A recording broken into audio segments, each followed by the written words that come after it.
Okay, so it's time for us to go ahead and get back into our coverage over Ultimate X-Men. Now, we finished Brian Vaughn's run Ultimate X-Men, and now we're getting into, well, Robert Kirkman's run on Ultimate X-Men. Now, here's the thing, because when it came to me collecting Ultimate X-Men, I did kind of jump around at a young age, like just finding random issues to collect. And if I remember correctly, Date Night, like part two, I want to say, was one of the first few issues I had collected when it came to Ultimate X-Men. So, like, I had part two, didn't have part one nor three, and then, like, I think I had the Cable issue next. It was pretty wild for me collecting Ultimate X-Men. And after a while, I had, like, every single issue. So, like, issue number 5, which I got to trade. But anyways, Date Night is the beginning of, well, Robert Kirkman's run on Ultimate X-Men, but also kind of like beginning this whole brand new era for Ultimate X-Men. And you see what I mean as we go through, for me personally,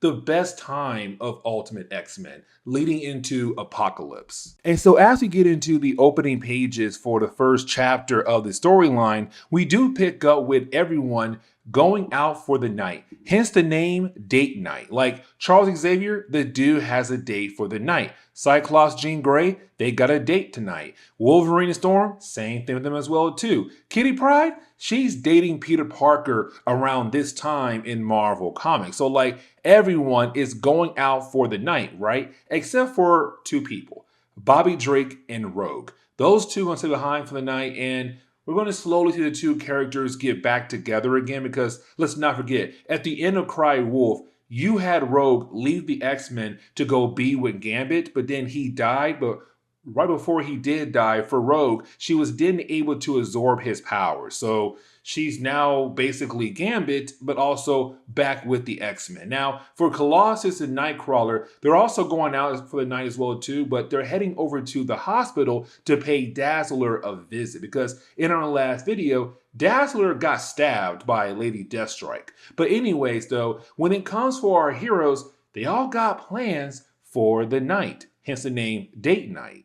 Now, it was also Robert Kirkman kind of beginning to build blocks for later storylines that he was going to do. Like, for example, the idea of the magician. Now, for his character, I kind of felt like Marvel could have done a whole lot more with his character, but unfortunately, they did not. Now, when it comes to him right now, it's him appearing in some random house, in an empty house, wondering where in the world he's at right now, but also where is his parents. But now we got to switch over to Charles Xavier. Now here's the reason why, because we're going to learn, like, who is Charles Xavier's date for the night? Well, it will be no other than Lilandra. Now here's the thing, because in the main Marvel universe, I always called her his space girlfriend, and the reason why, because she was the leader of the Shi'ar Empire. Now in this reality, she is just a regular human being, but her goal right now is to help fund the school. Here's the reason why, because in the early days of Ultimate X-Men,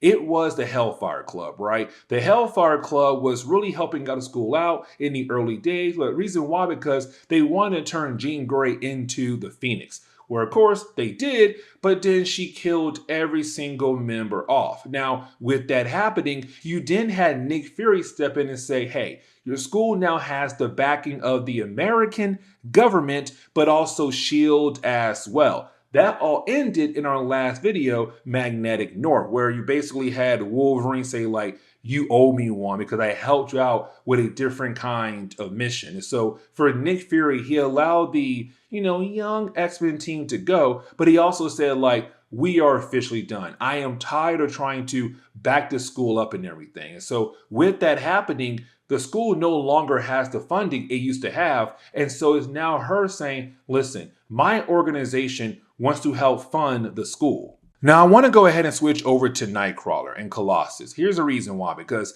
like I said earlier, we're going to see the downfall to Nightcrawler here in a brief moment when it comes to Robert Kirkman's run. And the reason why I'm saying that, because when it came to like Mark Millar's and Brian Michael Bendis, even like, Brian Vaughn's run on Ultimate X-Men, those writers kind of left Nightcrawler over there. Like, he was around, he was used a few times, but he didn't really play a major role in the storyline. And so it's Robert Kirkman saying, like, no, it's time to kind of like use all these different characters a tad bit more. And so when it comes to Nightcrawler, we kind of find out that the dude had a crush on Dazzler, and he's kind of upset about the idea that Dazzler chose Angel over him.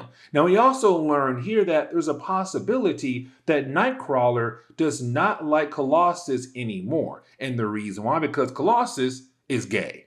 Now, getting back over to Rogue and also Iceman, like I said earlier, when it came to Rogue, when it came to the X-Men Annual, right before Gambit had died, him and Rogue had kissed. Now, with that kiss, she was then able to officially absorb his entire power set. So, like, now she's officially Gambit at the moment. And so, with her now being Gambit, it now allows her the chance to touch Bobby. And so, now they can officially make out and do so many other things now together.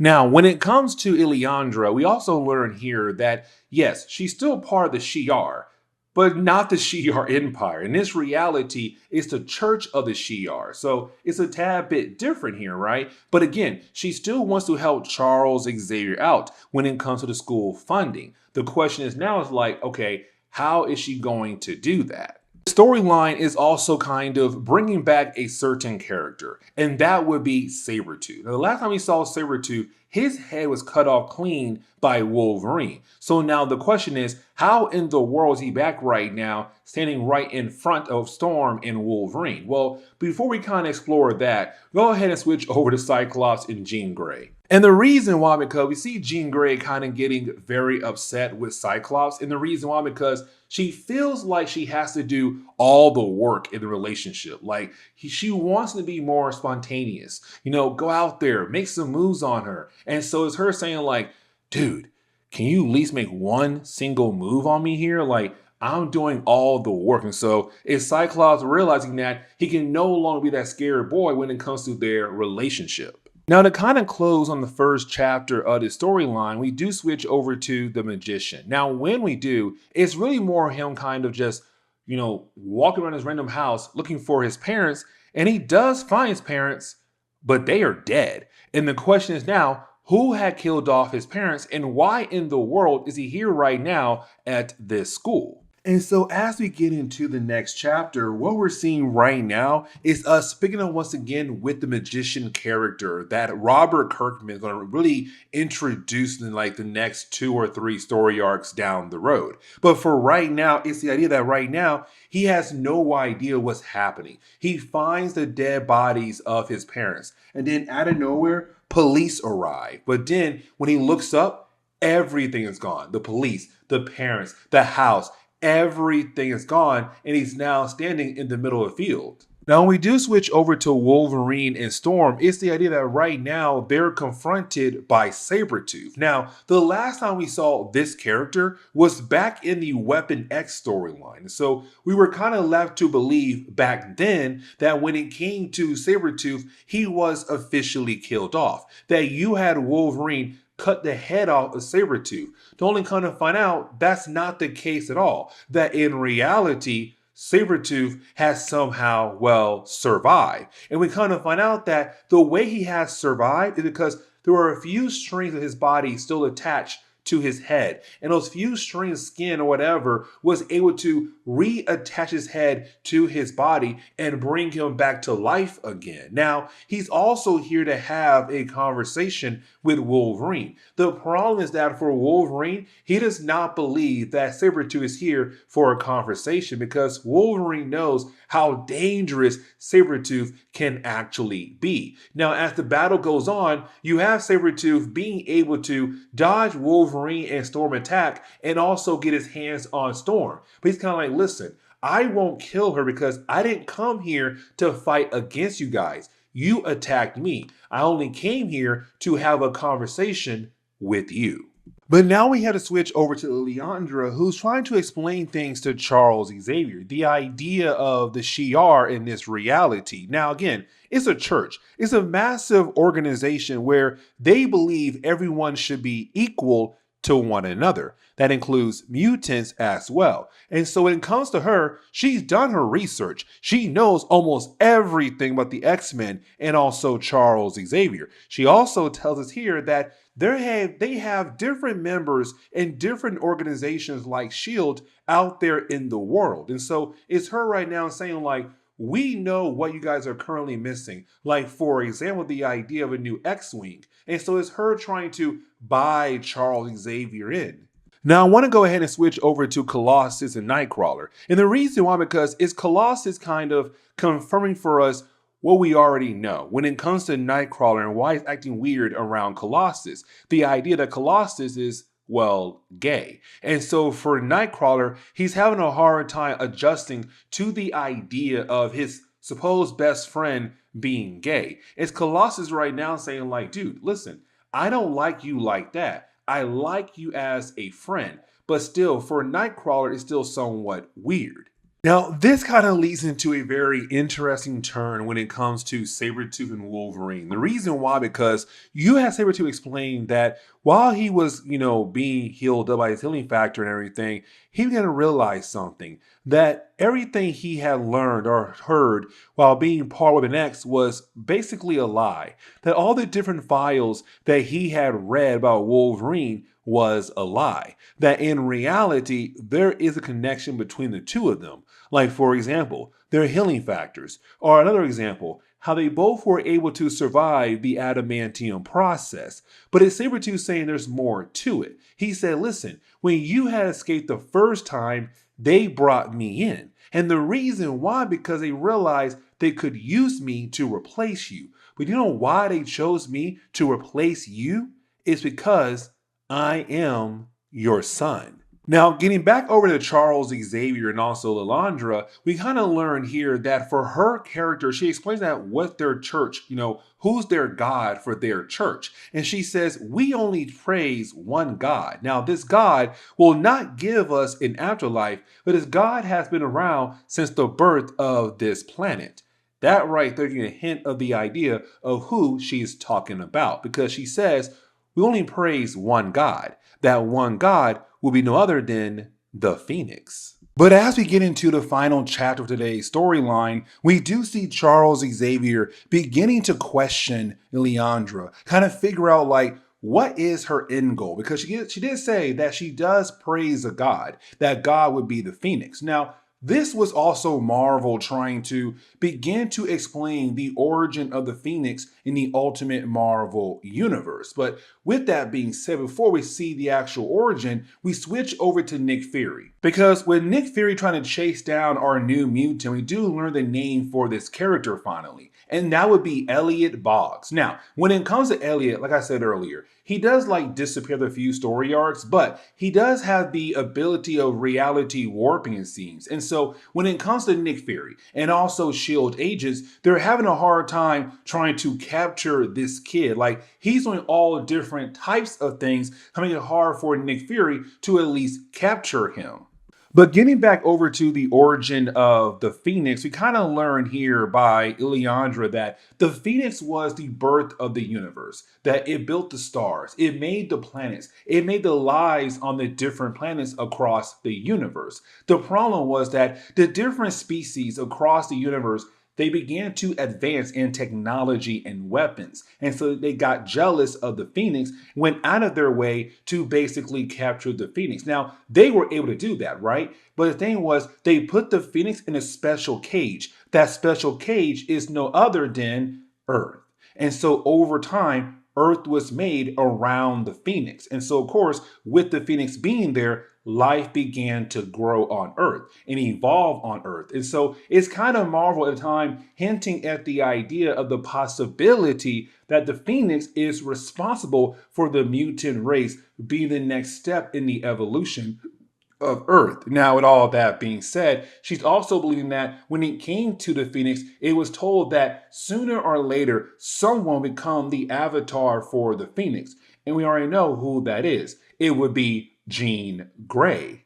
Now, we do get a page where we do see, date night's going well for everybody else. Like, for example, Cyclops and Jean Grey, they're doing good. Rogue and Iceman, they did you know, the dirty. But when it comes to Wolverine having a hard time believing in the idea that basically Sabretooth could be his son. But when it comes to Sabretooth, he already said what he wanted to say towards Wolverine. And so now this leads into a battle between the two characters, right? And so you do have Sabretooth just wanting to fight against Wolverine, but you didn't have Storm using her powers kind of send Sabretooth away. Now, there is a special reason why he just gave up that easily and ran off, but we'll find out at the very end of this storyline. Because before we see the actual end of the storyline, we do switch over to the school of Charles Xavier, whereas everybody just coming back home for the night. Now, when Kitty Pryde walks in, we see Nick Fury with all his S.H.I.E.L.D. agents and also Elliot there as well. It's the idea of Nick Fury saying like, listen,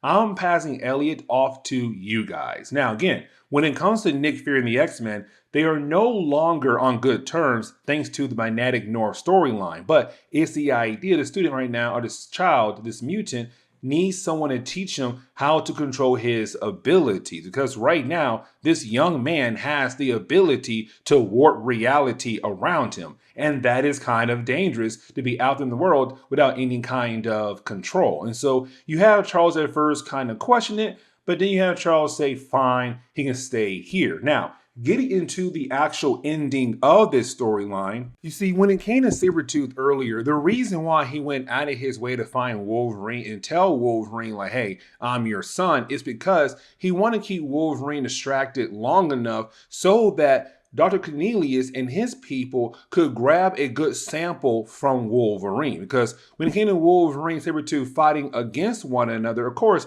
a part of Wolverine got cut off somewhere. Now, guys, remember, when it comes to the Doctor, Cornelius, he was part of Weapon X. And so it's right now him trying to restart the whole idea of the Weapon X program and possibly make their own Wolverine in a way. Now, for me personally, I thought, okay, they're going to try to make X-23 in this reality in some kind of way. But honestly, if I remember correctly, okay, so I have gone through Ultimate X-Men many times growing up. And honestly, for me, like, out of all the different Ultimate books, Spider-Man and the X-Men were my favorite two books. Like, they were, for me personally, really great. But when it came to Robert Kirkman, I kind of got the idea that every single story arc that he was working on was leading into the Apocalypse storyline. And so in the early days of his run, it was really more him trying to establish the idea of the Phoenix in the Ultimate Marvel universe. Now, hear me out, because for the Phoenix, she has appeared a couple of times prior to Robert Kirkman's run on Ultimate X-Men. But in those earlier appearances, you only get like small tastes of the idea of the Phoenix, but not the actual true origin of the character. So when it came to the last story arc, the first story of his run, we kind of got an origin of the Phoenix in the Ultimate Marvel universe. But now it's time for him to kind of build on that, right? And so getting into part one, Phoenix question mark, we pick up with Angel. Now, in the last story arc, we saw Charles Xavier tell Angel, hey, you're going undercover. Like, only you and I know that you're undercover. I'm going to send you over to Emma Frost School. And what I want you to do is kind of watch everything. Gather intel on Emma Frost and her school and get it back over to me. Now, for the rest of the X-Men, they believe that for Charles Xavier, he has sent Angel away. Like, Angel is no longer welcome at a school of Charles Xavier. But in reality, like, no. It's him saying, hey, I'm going to stay undercover, but you can't tell anybody there at all. Now, once you do have Angel and Charles finish their conversation, Jean Grey walks in, right? Now, when Jean Grey walks in, it's really more Charles Xavier wanting to use Jean Grey power and his powers to go into the mind of Elliot. Now, we met Elliot in the first story arc of Robert Kirkman's run on Ultimate X-Men, the last story arc, actually. And so when it came to Elliot, his powers had manifested, but he wasn't really able to control his abilities. So he killed all his parents and did all these different kinds of reality warping events around around him. Now, S.H.I.E.L.D. was able to knock him out and then bring him over to Charles Xavier's school, hoping that Charles can help him understand how to control his powers. And so for Charles and Jean Grey, they went into his mind to explain everything to him, like, hey, listen, your powers manifested, but unfortunately, you had killed off your parents. S.H.I.E.L.D. knocked you out and brought you to us to hopefully help you understand how to control your abilities. Now, while you do have Elliot realize what's happening, you then have Cyclops walk into the room. And Charles say, hey, Scott, can you go ahead and show, this new guy around the school, Elliot here, is showing what might be an X-Men, or showing the school's going to be like for him. Now, while you have Scott and Elliot leave, you did have Charles inform Jean Grey that they got to talk about something else. Because in the last story arc, we had talked about the idea that for Charles Xavier, he's looking for someone else to kind of help fund the school. At first, he had the Hellfire Club. The Hellfire Club only fund the school as a way to, get their hands on the Phoenix, Jean Grey. But then once you have Phoenix kill off the different members of the Hellfire Club, S.H.I.E.L.D. has stepped in. But the problem was you had S.H.I.E.L.D. and X-Men kind of disagree on a few things, and so S.H.I.E.L.D. is no longer funding the school. And so for Charles, he needed someone else to help fund the school, and he found Leandra, who's part of the Church of the Shi'ar. And so she agreed to help fund the school, except she wants the church to study Jean Grey even more, because Jean Grey could possibly be the actual avatar of the Phoenix, their god. And so it's Charles saying, like, listen, we need to kind of work with them, kind of help get a full understanding of what you are, who you are, because right now you could be the avatar for the Phoenix. Now we do switch over to Wolverine and Rogue. Now for Rogue, let's not forget that a while ago, she had left the X-Men and kind of ran away with Gambit. Now, shortly after he died, but before he did die, you had Rogue and Gambit kiss. Now, once they had kissed, you then had all the powers of Gambit go over to Rogue. And so now she has the ability to touch people, but also use the powers of Gambit as well. Now for Wolverine, he looks at Rogue as a younger sister. And so he wants to make sure that she is okay. Now, when Rogue does walk into the room, it's a phone call for Wolverine from Nick Fury. And Nick tells Wolverine, I need you right now to meet me at this one location. So hurry up. Now, I kind of like what Robert does here, because for Elliot, he's automatically thinking that he'll become part of the X-Men. Like, he's over here like, man, where my X suit at? What's our first mission? Like, am I really part of the X-Men now? And for Cyclops, it's more of, you just got here. Like, you just arrived. What are you talking about? Like, it'll take months for you, be able to join us on different X-Men missions. So for right now, let me show you a room, give you some clothes, and let's call it a day for now. But it's kind of like Robert hinting at there's something off about, Elliot. Now, I want to briefly jump back over to a conversation happening between Charles Xavier and Jean Grey, because Charles right now is saying how this opportunity is really great for Jean Grey to understand what's going on with her and the idea of the Phoenix, right? And so it's also Charles makes sure that Jean Grey does not call him Charles, that Jean Grey only calls him Professor. Like, he wants that easily established. But for Jean Grey, she finds that weird. And the reason why, because she believes that him and her are kind of, first name basis now. But it's Charles saying, no, we're not. But this new lady, Leandra, is on first name basis with you, is kind of wild to her. But it's also Charles trying to kind of comfort Jean Grey and make her believe the best option is to try to at least allow the church to help her understand the true powers of the Phoenix. Now, for Rogue and also Iceman, we do see them right now currently in the Danger Room. Now, for a brief moment, when it came to Brian Vaughn's run on Iceman and Rogue,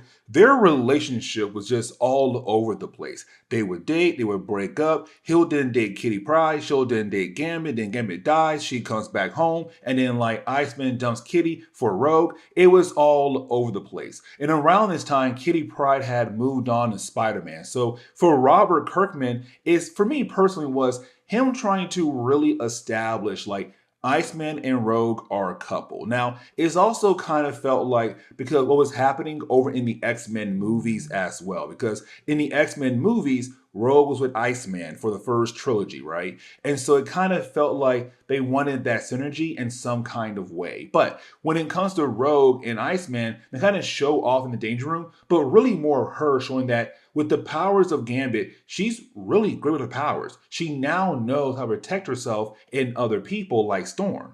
But getting back over the tour for Cyclops and also Elliot, when they walk into the hangar, they see that they now have a new jet given to them by the Church of the Shi'ar. Now, when the church arrives, their main goal automatically is to go over to Jean Grey and kind of help understand the idea of the Phoenix. Now, with that happening again over there, we then switch over to Emma Frost's school to kind of close on the first chapter. Because at her school right now, they're having a school dance. So Colossus went there because he is currently dating John Paul. And so those two dating, Colossus goes there, he sees Angel there, everyone's hanging out, having a good time at the school dance. Things go south very quickly. And the reason why, because the Brotherhood of Evil Mutants arrive. And so for Colossus, he already knows they need to call backup. That call goes over to Cyclops, who's still with Elliot. But once he does get that call, he tells Elliot, you're in luck, because it seems like you and I are on a mission together right now to help Colossus fight against the Brotherhood of Evil Mutants. And just like that, Elliot's now part of the X-Men. Now, as we get into the next chapter, we're really getting into the idea of picking up with Nightcrawler. And we're reminded that for Nightcrawler, supposedly he had this crush for Dazzler. Now, Dazzler is currently in a coma at the moment because, well, she was stabbed by Lady Deathstrike. Now, the whole idea of Nightcrawler kind of going in this direction where he's having a crush on Dazzler is also him going in this direction where he's very upset about the idea of Colossus being gay. He feels like Colossus being gay, of course, is a massive sin, but also the idea that Colossus did not tell Nightcrawler about him, well, being gay. Now, getting back over to Cyclops and also Elliot, as they're waiting for the rest of the X-Men to arrive, well, for Cyclops, kind of surprised who does arrive. It's just Storm, Iceman, and Rogue. Kitty Pryde is with Spider-Man. Wolverine left for a mission for Nick Fury. Nightcrawler with Dazzler. Colossus is already there. Angel has been kicked off the team, but technically already there as well. So right now, it's just a handful of X-Men who must head over there to hopefully deal with the Brotherhood of Evil Mutants. Now, for Cyclops, he hates the idea of bringing Elliot, but it does seem like he has no choice. Oh, by the way, Jean Grey is also busy because, well, she's being interviewed by the Church of the Shi'ar.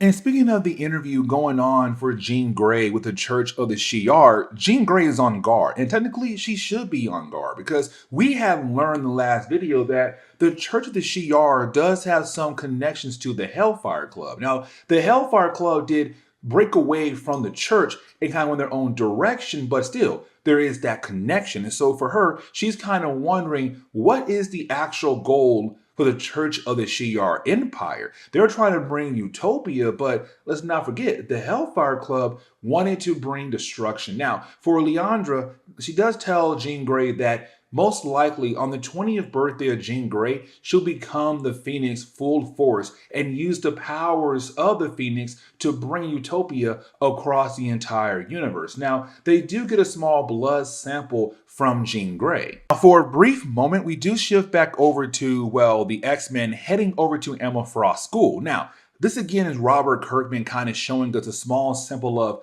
there's something going on with Elliot, because you now have Elliot being able to use his powers, really being control of his powers, and make an X-Men outfit for himself just like that. And for the rest of the X-Men, they don't find that weird at all. But once you do have the X-Men arrive at the school of Emma Frost, well, you have the students there begin to attack the X-Men. Now, the only reason why you have the students of Emma Frost attacking the X-Men is because they believe the X-Men are right now the Brotherhood of Evil Mutants. You see, when it comes to Mastermind, he has the ability to play with your senses. And so right now, he's making our young heroes believe that they're now fighting against the Brotherhood of Evil Mutants, but in reality, they're fighting against the X-Men at the moment. But getting back over to the interview that is being done on Jean Grey by the church, well, it's now them asking questions like, what kind of visions do you see? Now, for Jean Grey, I kind of like this a lot because it's really more of us kind of seeing more of like what's going on in her mind dealing with the idea of the Phoenix. Because, yes, in the past, she has told us like she has seen things, she has seen some crazy thoughts in her head pop up left and right. But now it's the idea of her saying, like, no, I've seen some crazy wild stuff to the point where, like, I'm seeing things where I'm killing my boyfriend off, I'm killing my friends off, or killing Charles Xavier off. And so we're now kind of getting a better idea of like her mind just going to different places left and right. But while you have that happening over there, the battle still continues on at the school of Emma Frost. Now, hear me out, because you do have the X-Men being able to win the battle against the students of Emma Frost. But now it's time for them to deal with the actual Brotherhood of Evil Mutants here. And so for our heroes, it's a whole new challenge, especially when it comes to Elliot. Now, this is Kirkman kind of showing how powerful Elliot can truly be when it comes to having full control of his powers. Because you didn't have, the X-Men fighting against the different members of the Brotherhood. The battle goes on. Our heroes are somewhat struggling, but all the focus right now is being shifted over to Elliot. Here's the reason why. Because Elliot is then able to push the Blob. Now that right there should not even be possible, but that really shows how powerful Elliot truly is right now when it comes to him having full control of his reality warping abilities. But as the interview goes on for Jean Grey, man, oh man, the interview goes like completely south. And the reason why, because, well, you didn't have the Phoenix kind of take over the body of Jean Grey. And so with that happening, it's kind of like, will Jean Grey, the Phoenix, now take full control of the body of Jean Grey and begin to attack the different people in the room, starting off with Charles and Leandra as well. And so as we transition into the final chapter of the storyline, we're kind of getting into the idea of us seeing, the media arrive, the police arriving as well, and she'll be there in a moment. But as the battle goes on, our heroes are now somewhat struggling against the Brotherhood of Evil Mutants. Now, while that battle's still happening over there, we switch back over to Jean Grey, or right now, the Phoenix, to be more exact, where it does seem like we're seeing the Phoenix has completely taken over the body of Jean Grey. Now, this is pretty huge because you didn't have, Jean Grey go after Lilandra first, but you didn't have Charles Xavier kind of step back into the room. Now, for Charles, he wants to go ahead and try to stop Jean Grey in her tracks. But the thing is, right now, the Phoenix has officially taken over. And so for Charles, his powers are not really able to stop Jean Grey if he really wanted to. That kind of shows how powerful she truly is. Now, Charles will stop her, but there's a reason why he's able to stop her, and it's not because he's more powerful than Jean Grey. And before we kind of see the actual reason behind that, we switch back over to the battle taking place right now for the X-Men fighting against the Brotherhood, because the battle does get wrapped up in this chapter right here, but really kind of shows as Elliot the star of the whole entire battle, because once you have Elliot find a different way to kind of stop the Blob, all the attention is now on him. Now, this is again another small hint kind of heading towards, Elliot. There's something off about him. And so it's Robert Kirkman saying like, hey guys, it does seem kind of weird to have a brand new character just joins the team and then be able to kind of star the team in a matter of like a few minutes. It's kind of strange, right? But we switch back over to Jean Grey. Because like I said earlier, the idea of Charles not really being more powerful than Jean Grey to stop her, the only way he does stop her, matter of fact, this will come up again in the Cable story arc as well, because you didn't have Charles beg Jean Grey to stop, right? But then you have Charles say, I love you. Now, that one line right there kind of changed the whole idea of Charles Xavier in this reality. I kind of felt like that really did bother a lot of people. And you'll see what I mean as we get into the whole Cable story arc as well. But you do have Charles being able to stop Jean Grey from killing off him and Leandra as well. And so with her mind being shut down, you did have the assistant to Leandra come back in the room, right? And when he does, is him trying to clarify that Jean Grey is not the Phoenix. Now, right off the bat, you already know that's not the case at all. But what he's trying to say right now is with the blood sample they have gotten from her, it kind of shows there's nothing in there that really proves that Jean Grey is the Phoenix. But also is him trying to change the past of Jean Grey by basically saying that her parents were part of the church as well. So most likely for Jean Grey, she had heard stories about the Phoenix and now has like split personality. So one personality being Jean Grey, the other one being, of course, the Phoenix. Now, this is them saying like there's no way she's actually the Phoenix, but of course you already know that's not the case at all. And so when the X-Men comes home and you have Cyclone and see Jean Grey, she says, "Please, Scott, just leave me alone. Like, go away." Now, the reason why I say, of course, we already know that's not true at all when it comes to Jean Grey not being the Phoenix is because we kind of find out that he is part of the Hellfire Club in secret. So this dude was able to go undercover, get into the church to get close to Jean Grey to basically make sure that she is the Phoenix. And so he lied to Leandra in the church by saying that Jean Grey is not the Phoenix, but in reality, she is. Okay, so getting back into our coverage over Ultimate X-Men, we're going to pick up with the Magician story arc. Now, for me personally, this story arc is just okay. The next story arc, the Cable story arc, I'm really hyped to cover because for me, I love the whole idea of the Cable story arc being done when it came to Robert Kirkman on his run on Ultimate X-Men. Like, the first few story arcs were okay. The last few story arcs kind of like, okay, he's now officially cooking. But for right now, it's more like, let's go ahead and wrap up the whole idea of the Magician story arc. And so getting into issue number 72, we do pick up with Charles Xavier. Now, there was a storyline I did kind of skip over, but honestly, it's not really that important. So just in case you do get mad at me, like, why in the world, Fresh, did you skip it? It was a one-shot, like literally a one-shot. Like we told in like 4 or 5 minutes. And honestly, it didn't fit anywhere when it came to like me putting in one of the other videos it took place between. And so I said, you know what? Let's go ahead and skip it again because honestly, it's okay. It's just Charles Xavier runs into a mutant known as Syndicate.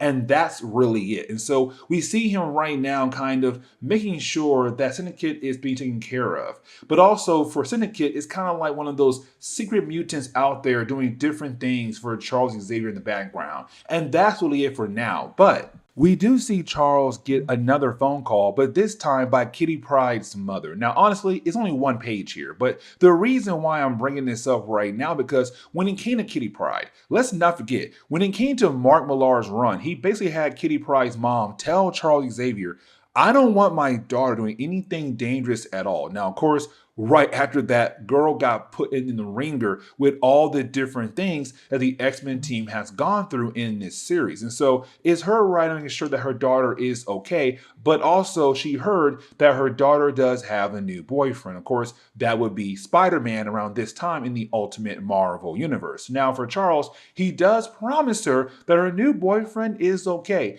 And also, her daughter's okay right now. She's not really doing anything dangerous, which honestly is not the truth at all. Because you have the X-Men and also Kitty Pryde right now fighting against the Friends of Humanity. Now, in the main Marvel universe, the Friends of Humanity, it's really more of an organization out there who is always trying to get rid of the mutant race, right? And so in the Ultimate Marvel universe, it's the same case all over again. Now, right now, you have this organization trying to attack a hospital. And the reason why, because, well, this hospital had decided to take in a young mutant and give that young mutant some medical help. And of course, for this organization, that's not okay at all. And so you have the X-Men right now stepping in to hopefully stop them. Now, it's also kind of showing off the different abilities of our heroes, but especially for the magician, Elliot. Now,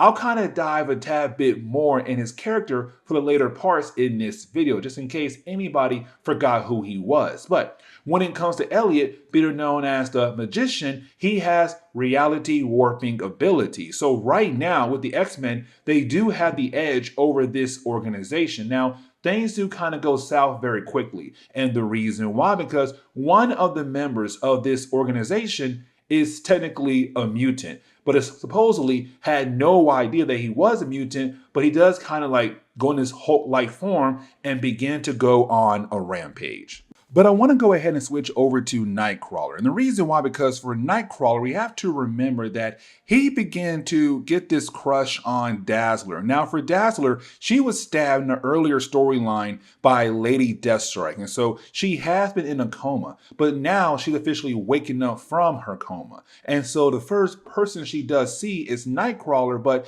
it's also her wondering, like, where are the rest of the X-Men? Now, this is just another step that is going to lead into, I say, the downfall for Nightcrawler.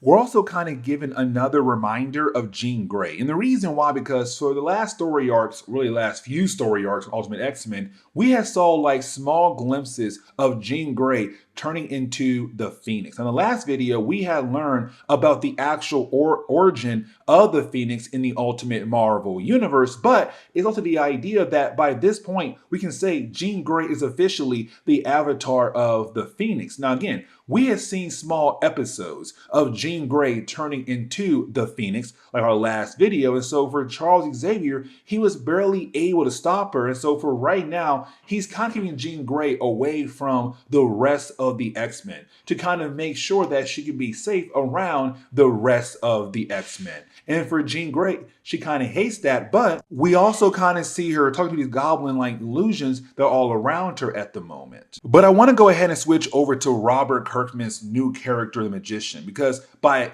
end of story arc, he'll go away forever. But right now it's him again showing off how powerful the Magician truly is, because he has reality warping abilities. He is almost unbeatable. And so we see him being able to bring down this Hulk-like character, again, who's a mutant, and bring him down kind of shows the rest of the X-Men like how great he truly is. And for Kitty Pryde, Homegirl is beginning to fall in love with him. I've been saying this over and over again, right? Like the downfall for Magician, downfall for Nightcrawler. Like I'm gonna say a few more times in the video, guys, so sorry. But when we do switch back over to Charles Xavier, he realized Nightcrawler has been gone a lot for the last few moments in the X-Men timeline. And right now, the entire team on a mission right now, but here's Nightcrawler. And so for Charles, he's kind of wondering what's going on in Nightcrawler's mind. The thing is, Nightcrawler does not want to talk to Charles. Now, put on a hold real quick. And the reason why, because we have Nick Fury walk in the room. And with Nick Fury walking into the room, this begins to break down the entire plan that the Magician had. And let me explain, because when we saw the Magician in the first story arc, it was him kind of going out of his way to say like, hey, you know what?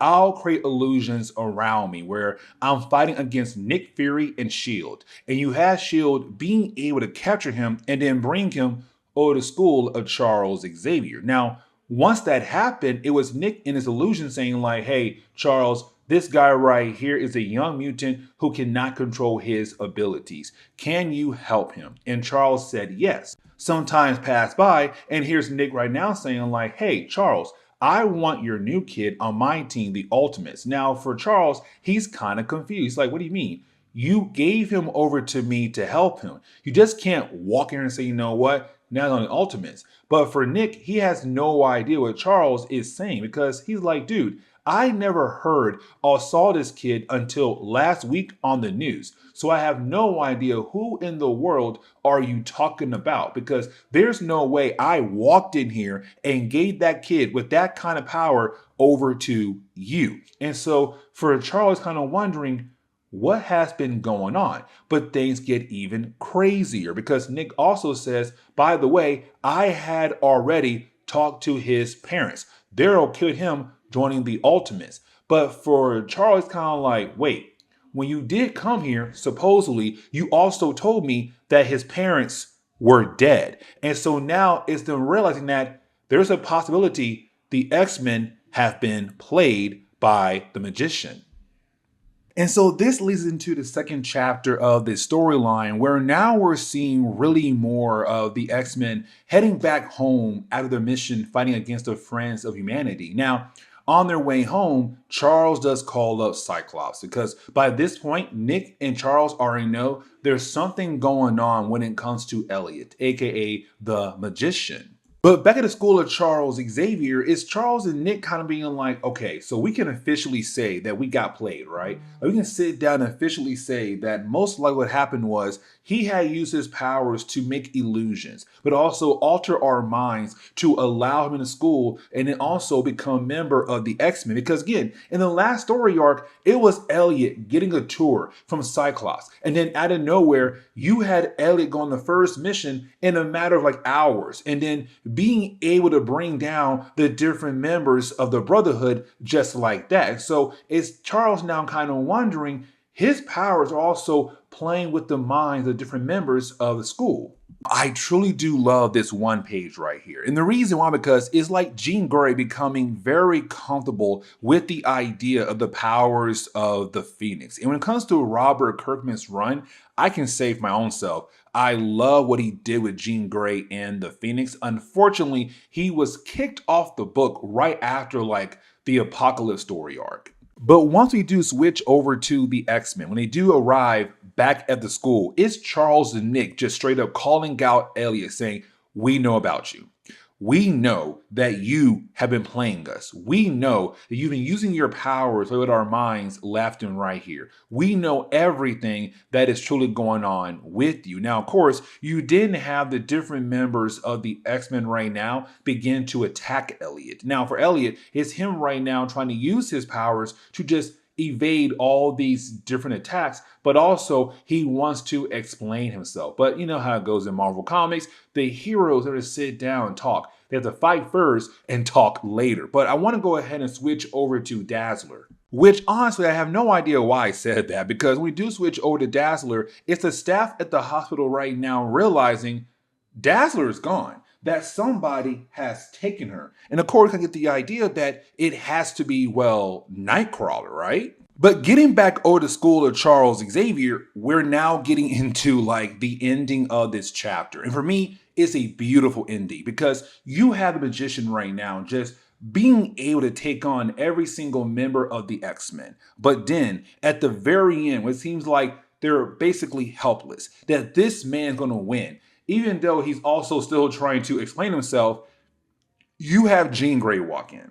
When she walks in, nah, it's her right now trying to use the powers of the Phoenix. And for me, it's kind of like a beautiful shot, but also kind of showing like, oh yeah, we're now entering the Phoenix Jean Grey era officially now.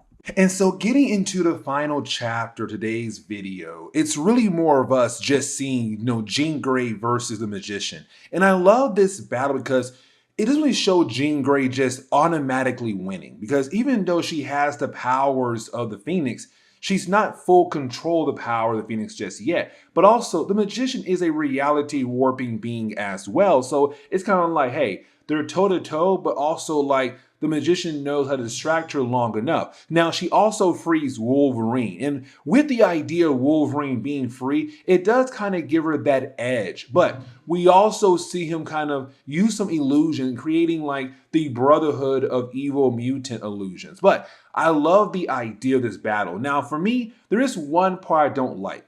Because for me, Ultimate X-Men really does focus more on Wolverine and all the different members of the X-Men, except like Jean Grey, Charles, and like maybe occasionally other people. But Wolverine does kind of get a lot of focus. And so once again, it's him being that hero, and he does stab the magician. Now, we're kind of left to believe the magician is dead. And matter of fact, it's Charles saying like, it does seem like he no longer exists at all in the world.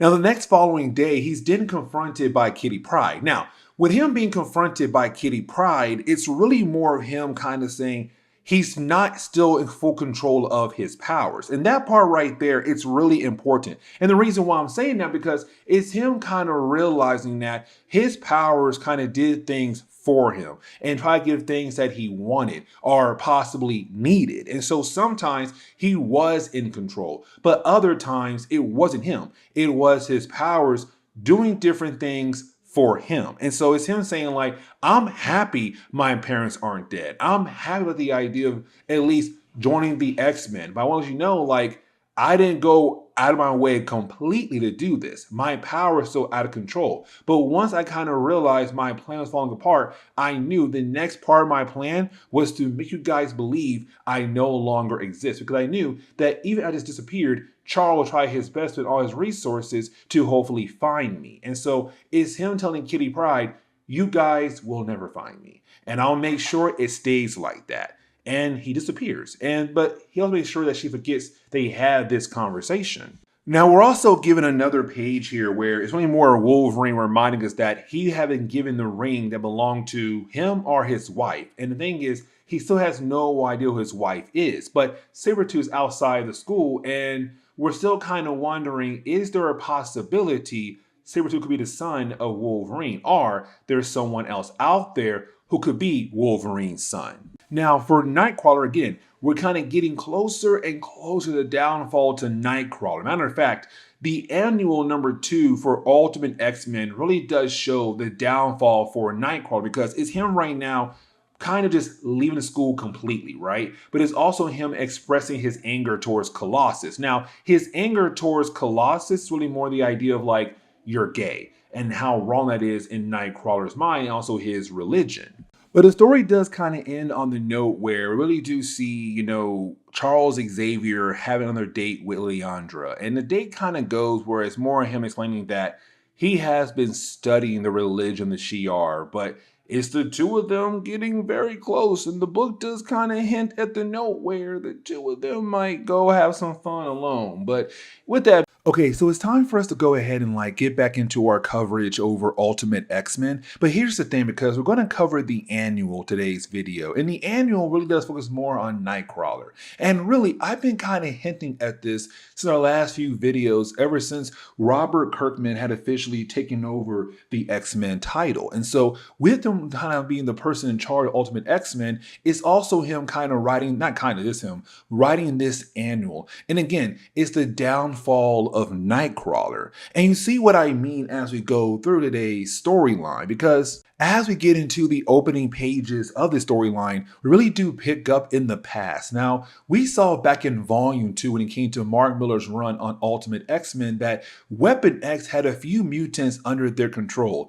Wolverine, Rogue, Nightcrawler, Juggernaut, Sabretooth, there were a few characters. Now, we're right now seeing Nightcrawler being on a mission right now, killing off someone for the American government. And the reason I'm kind of pointing this out right now, because it's the idea of Nightcrawler, right? Being part of Weapon X. We already know when it comes to Wolverine, what Weapon X do to someone's mind. And so for Nightcrawler, being forced to use your powers in an evil kind of way to kill off people can truly do a number to you. And so we're kind of left to believe here that maybe being part of Weapon X may have done something to the mind of Nightcrawler, which of course could affect him right now in the present day. But now we kind of have to go back in time. We do pick up with Rogue, and I kind of realized something. And you'll see as we go through today's storyline that you have the book kind of focus more on the different characters who were affected by Weapon X. Because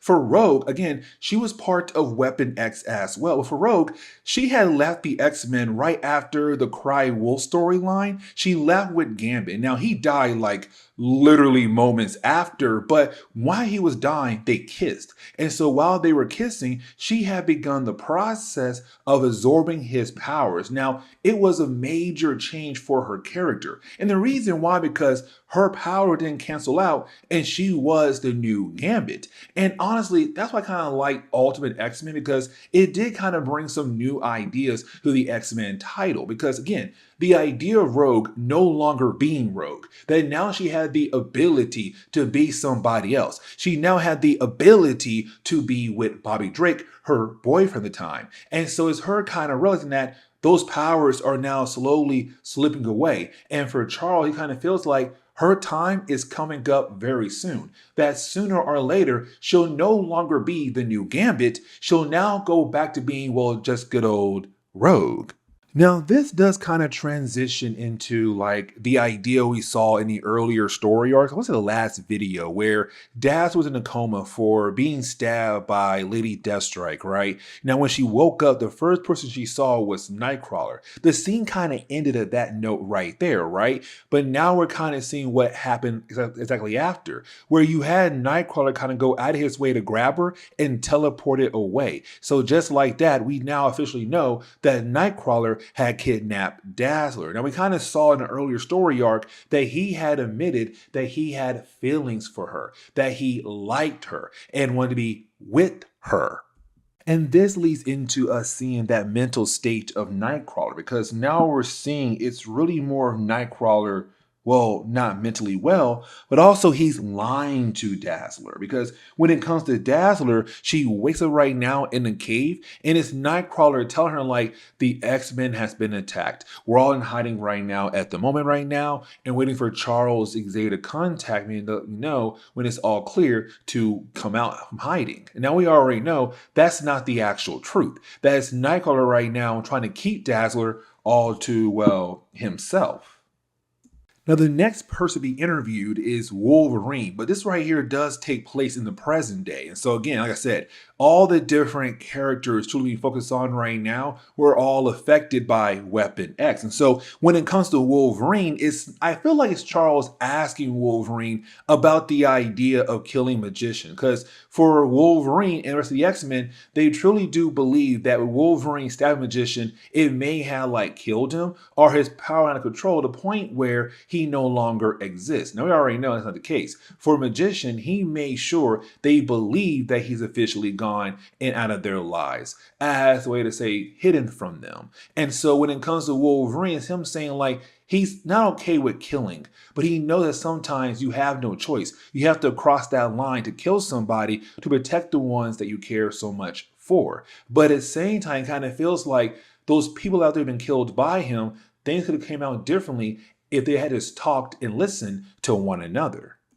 But we do kind of switch back over to Dazzler and also Nightcrawler, right? And when we do, is Nightcrawler still kind of making her believe that, okay, the X-Men were attacked by somebody, we don't know who, and right now we're all in hiding, waiting for Charles to give us the clear. Now, is Nightcrawler and Dazzler being able to spend some time with one another? Now, when she grabs his hand, it's really more her saying like, I like you as a friend. I love the idea of having you in my corner. But once she says that, but also kind of implies the idea that she still has feelings for Angel, for Nightcrawler, his hope and dreams get crushed right there because he still has feelings for her, but he realized he may never get her because she has feelings for Angel.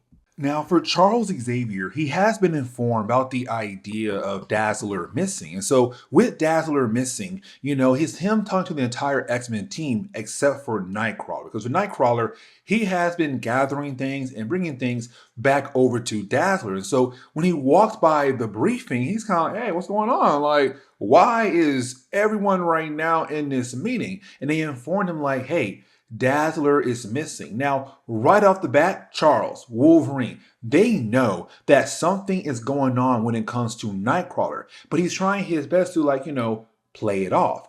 But he really can't play it off. And so while you have Nightcrawler walk away, Wolverine said, I think Elf Boy here had taken Dazzler.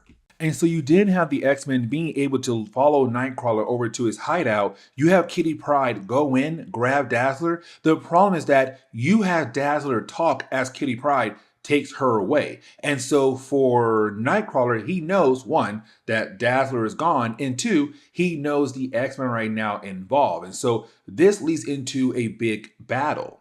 And so when it comes to this battle, I really do want to focus more on watching Nightcrawler go up against all these different X-Men characters, but let's not forget, he especially has a lot of hatred towards Colossus, because for Colossus, in this reality, he's gay. And so it really bothered Nightcrawler a lot, but also the fact we're seeing that Rogue has now officially lost her powers as well. So for Rogue, she's no longer able to throw her cards like Gambit does. She's now just a regular mutant again, not regular, but her old power set. And so as the battle goes on, you do have the X-Men being able to find a way to stop Nightcrawler to finally bring him back home. But this leads into the idea of Dazzler officially leaving the X-Men because you have Charles right now trying to have a conversation with everyone about trying to get the best help for Nightcrawler. And the best help right now is Charles. It's not S.H.I.E.L.D. But for Dazzler, it's the idea that he kidnapped her. He lied to her. He had this weird thing about her and it kind of went out of control. And so for her, it's not okay at all that Charles right now is trying to, in her mindset, downplay it. Now, it's also her looking at Jean Grey and other members of the X-Men who kind of went through some different situations. And for Charles, he had downplayed all those different kind of problems, or for Dazzler's mindset. And so for Nightcrawler, it's another mutant, another member who has done something really major and going to downplay it. And so for Dazzler, she's now officially off the X-Men, just like that. Okay, so it's been a while since we last sat down and continue our coverage over Ultimate X-Men. I kind of want to go ahead and get back into it, right? And so we are going to continue our coverage over Robert Kirkman's run on Ultimate X-Men, which also means that we're now getting into the idea of Cable. We're going to get our first look at Ultimate Cable in the old Ultimate Marvel universe. And for me personally, I do kind of like the twist at the end of the first chapter for this storyline. But as we get into the opening pages of the storyline, we pick up with us finding out that it's Jean Grey's 20th birthday. Now, for Cyclops, he wants to be there for his girlfriend. Kind of like, hey girl, got you a birthday gift. I hope you like it. But for Jean Grey, she has gone through a lot. The team has gone through a lot. The church that she are, the Phoenix, the Magician, Dazzler leaving, Nightcrawler going crazy. Like, for the team, they have gone through a lot, especially her. So even though technically right now it's her birthday, she does not really want to celebrate her own birthday. Now, for Charles Xavier, it's him coming home after having a sleepover with somebody, but as soon as he does arrive back at the mansion, he's then confronted by Quicksilver. Now, for Quicksilver, it's him saying, like, listen, I have something for you, and it comes from my boss, Nick Fury. And so you have Charles call up Nick Fury. And we kind of find out Nick Fury is very concerned about Jean Grey and the whole idea of the Phoenix. And so they're kind of afraid of the episode happening that could go in the wrong way with the X-Men or the rest of the country as well. And so it's Nick saying, like, listen, I had created this device to kind of help Jean Grey keep her powers under control, to kind of help keep the whole idea of the Phoenix under control. Now, for Nick, it's him trying to trust Charles, but at the same time for Charles, he already had a few other members of the X-Men do some questionable things. So the idea of Jean Grey being there is Nick kind of wondering, like, Charles, why are you so worried, so concerned, or you're so into protecting this one student? We also have some other things going on with the team, right? So the idea of Rogue, let me explain. Because for Rogue, for a minute there, she had absorbed the powers of Gambit right before he had died. And so she had became the new Gambit in Ultimate X-Men. And matter of fact, it allowed her the ability to touch people like her boyfriend Iceman. But now she lost all of that. So now she's back to regular Rogue. And so it's right now affecting her relationship with Iceman. But we also kind of get the idea that Kitty Pryde is going through something. Now, this was Ultimate Marvel beginning the process of removing Kitty Pryde and putting her over in Ultimate Spider-Man because she was dating Peter Parker. Let's go ahead and switch back over to Jean Grey because you do have Charles, call Jean Grey down to his office and they do have a conversation. And of course, the conversation about the idea of her wearing a device that Nick Fury gave Charles. And so it's him saying, like, listen, I'm only handing you this as a way to help you, but to also help us as well. We're also given a Danger Room session going on between Storm and Wolverine to kind of remind us that after Beast had died, Storm kind of found a way to fall in love with Wolverine and vice versa for him as well. So they're kind of dating one another. And so you have the two of them in the Danger Room just working out. It's a little small, quick reminder that these two are a couple right now in Ultimate X-Men. But we're also kind of given this reminder of Nightcrawler, who had a whole mental breakdown. And so it's Charles right now trying his best to help repair the mind of Nightcrawler, except while doing that, well, out of nowhere, a portal opens up. And this gives us our first look at Ultimate Cable. Now, originally, when I saw this, I was kind of like, oh my God, Ultimate Cable. Okay, so how is it going to be different? And at first, I thought there'll still be some kind of connection, right, when it comes to Cable, Cyclops, and Jean Grey, or Cyclops and somebody else being the mother of Cable. Who knew? And so at first, when he appears, he tries to kill off Charles Xavier. Now, luckily, you have the rest of the X-Men arrive, but one by one. So like Kitty Pryde comes in at first, and for Kitty Pryde, she's taken out. Jean Grey arrives, Colossus arrives. Like you have most of the X-Men appear one by one. You had this guy just being able to take them down one by one. Now, the last battle for me for the first chapter is amazing because it's Wolverine and Storm arriving, right? Storm gets taken out just like that. So it's Wolverine versus Cable, and Wolverine is pushing Cable to that limit. And so for Cable, he has no choice but to go ahead and use his secret weapon. He has to pop out his own claws. We kind of find out that Cable is just a future version of Wolverine in the first chapter ending. And so as we get into the second chapter, it's really more of us kind of seeing like, who's the better fighter here, Wolverine or Cable, which is just basically future Wolverine. And so as the battle goes on, you would think at first, our Wolverine should have the edge, right? Because he's younger, faster, and also he has a healing factor. Cable tells off the bat that he does not have a healing factor at all. But on top of that, for Cable is that he has experience. But also for Cable, he knows his past self very well, like all the different moves that he would try to do. And so you have Cable kind of have the advantage over Wolverine and really being able to defeat Wolverine in like a few pages. Now for Cable, he believes he can now continue on, except he forgot about Rogue and also Iceman as well. And really with Rogue and Iceman being there and for Cable forgetting about those two characters, it kind of throws his whole entire plan off. Because remember guys, he came here to kill Charles Xavier, but now it's kind of like, okay,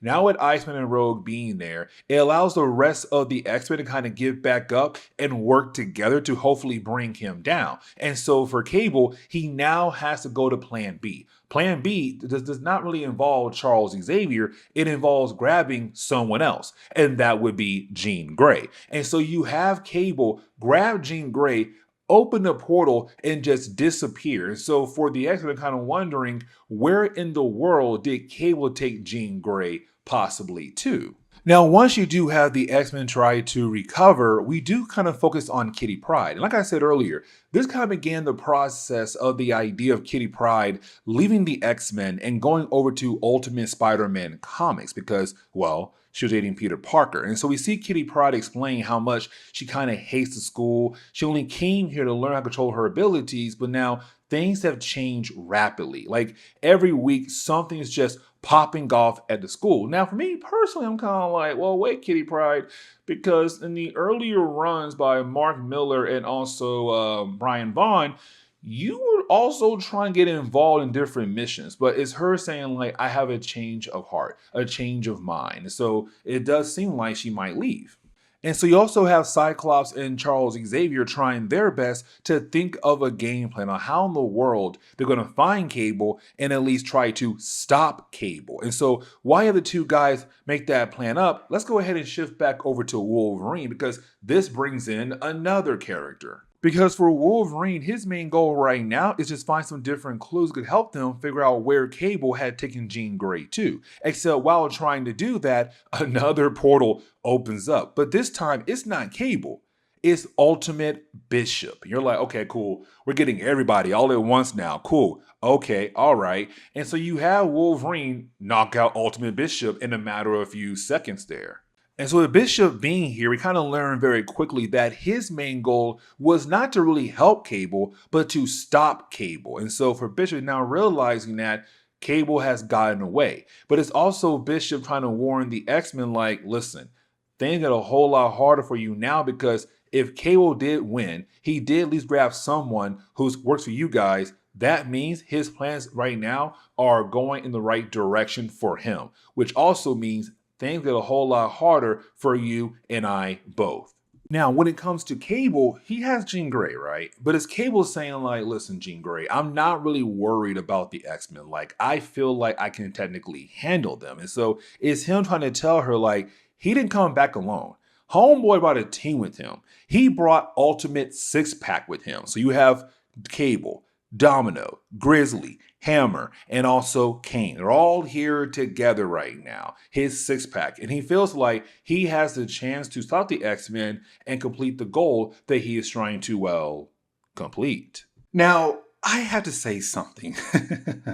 Because as we get into the third chapter, we're kind of also entering this weird like moment in Ultimate X-Men that for me personally, I did not like. Like the idea of Cable being the future version of Wolverine, that's cool. Other parts of the storyline is also cool. It's the ending of this chapter that kind of bothered me a tad bit. But getting into the opening pages is Iceman right now checking in on Cyclops. Now, because the team can see that Scott is worried for Jean Grey. And the thing is, the dude has the right to be worried. His girlfriend was taken away by future Wolverine, by Cable. And so they're kind of wondering how in the world are they going to be able to save Jean Grey?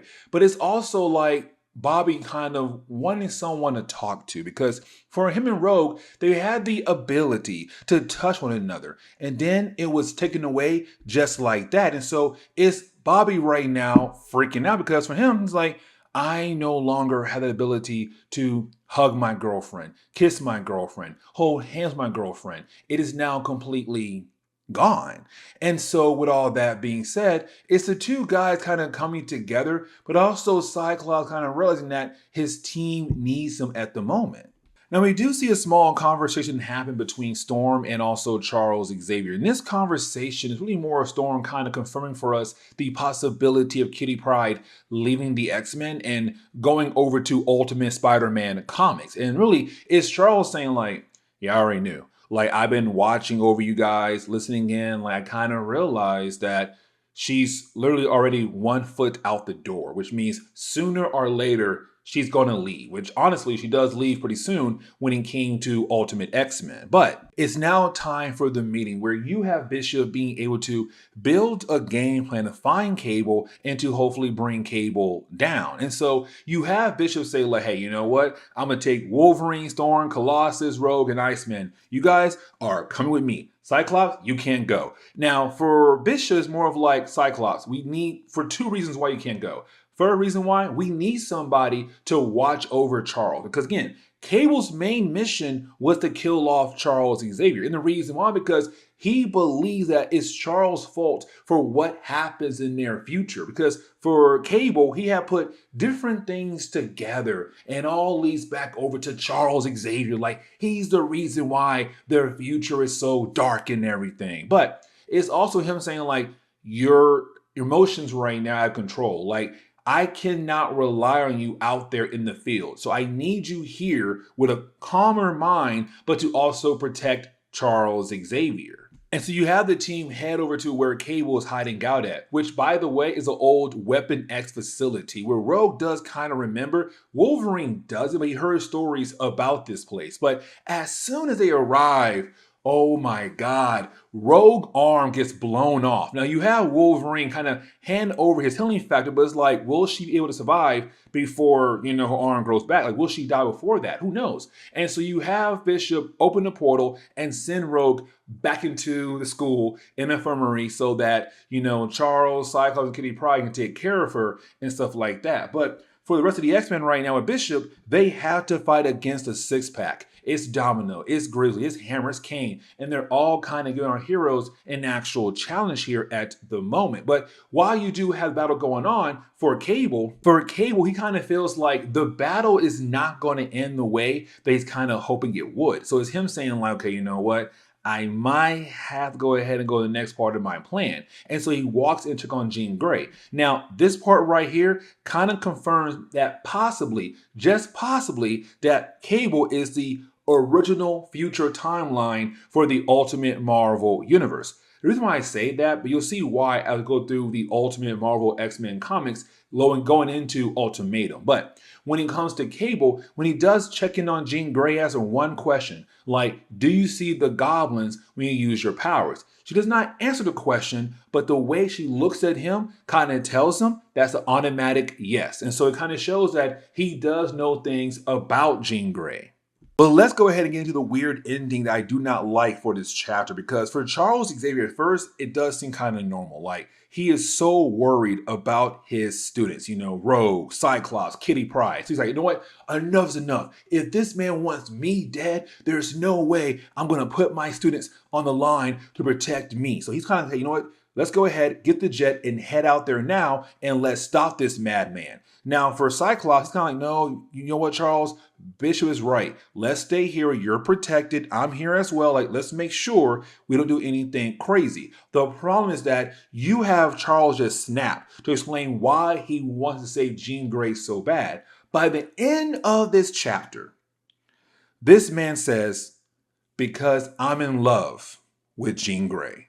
And so this kind of leads into the big conclusion to the whole massive storyline, because we do pick up with, Charles Xavier and Cyclops heading over to the battle, right? It is wild because Charles is like, hey, Scott, you want to talk about it? I said, I love your girlfriend. It was kind of wild. Like, do you want to talk about it? And Scott's like, no, I do not want to at all. And so you didn't have Scott just jump out the plane, and it's like, hey, you better tell Storm to save my life, but also you better find a way to land that plane, because if you don't, you're going to die. And so it's just Scott right now joining the battle. And then okay, so because Charles did not really learn how to pilot the plane, oh my gosh, the plane crashes down, and I think it's Hammer or Grizzly, one of the two characters' back gets completely broken. And so you had a six-pack say, we got to dip out because we're not getting paid enough for something like this. Cable is now on his own. Bye. So they dip out, right? And so while they're gone, you did have Scott say, cool. So I'm going to chase after Cable. I'm getting my girl back here and now, and runs after Jean Grey. Really, he went after Cable to get Jean Grey back, right? But anyways, we kind of get into the idea of seeing Cable and, Cyclops fighting against one another. And for me, we can say, this battle is different because it's not your usual battle you see in the main Marvel universe, because Cable in that universe is Cyclops' son.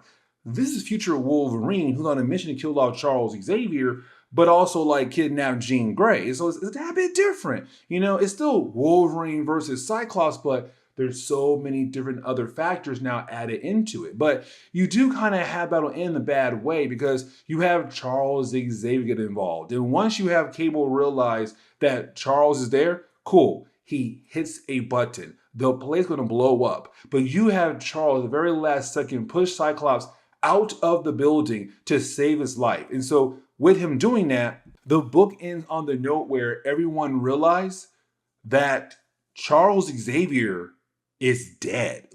His body is there, but it's just bones. He's been completely fried. And so it's everyone kind of wondering where to go next. Okay, so it's time for us to go ahead and get back into our coverage over Ultimate X-Men. And so with that being said, we're going to pick up a two-part storyline called Aftermath. And of course, this does take place right after the idea of the Cable storyline. Now, if you haven't seen my last video, it was the idea that you had Cable, a future version of Wolverine, come back in time and kill off Charles Xavier. But also now, it's kind of what's next for the X-Men now? And what's next for them? Because now you are talking about the idea of the X-Men no longer having their leader, Charles Xavier, around. So what could possibly happen to them? And so getting into the opening pages of the storyline, we pick up with the idea of Kitty Pryde officially leaving the X-Men. I've kind of been talking about this for a good while when it came to our coverage over Ultimate X-Men. You see, around this time in Ultimate Marvel, well, Kitty Pryde was dating Spider-Man, the Ultimate Spider-Man. And so with those two dating, you had Marvel kind of begin the process moving her character away from X-Men and over into Spider-Man comics. And so just like that, she's now officially gone. With the idea of Charles being dead, in her mind, she no longer has a reason to be there. Even though you have Bobby kind of like, hey, we need everyone here, for Kitty, she's out. She's done. And the thing is for her is like she only came here to learn how to control her powers, how to use her powers. That's done. So what other reason she has to stay here to school right now?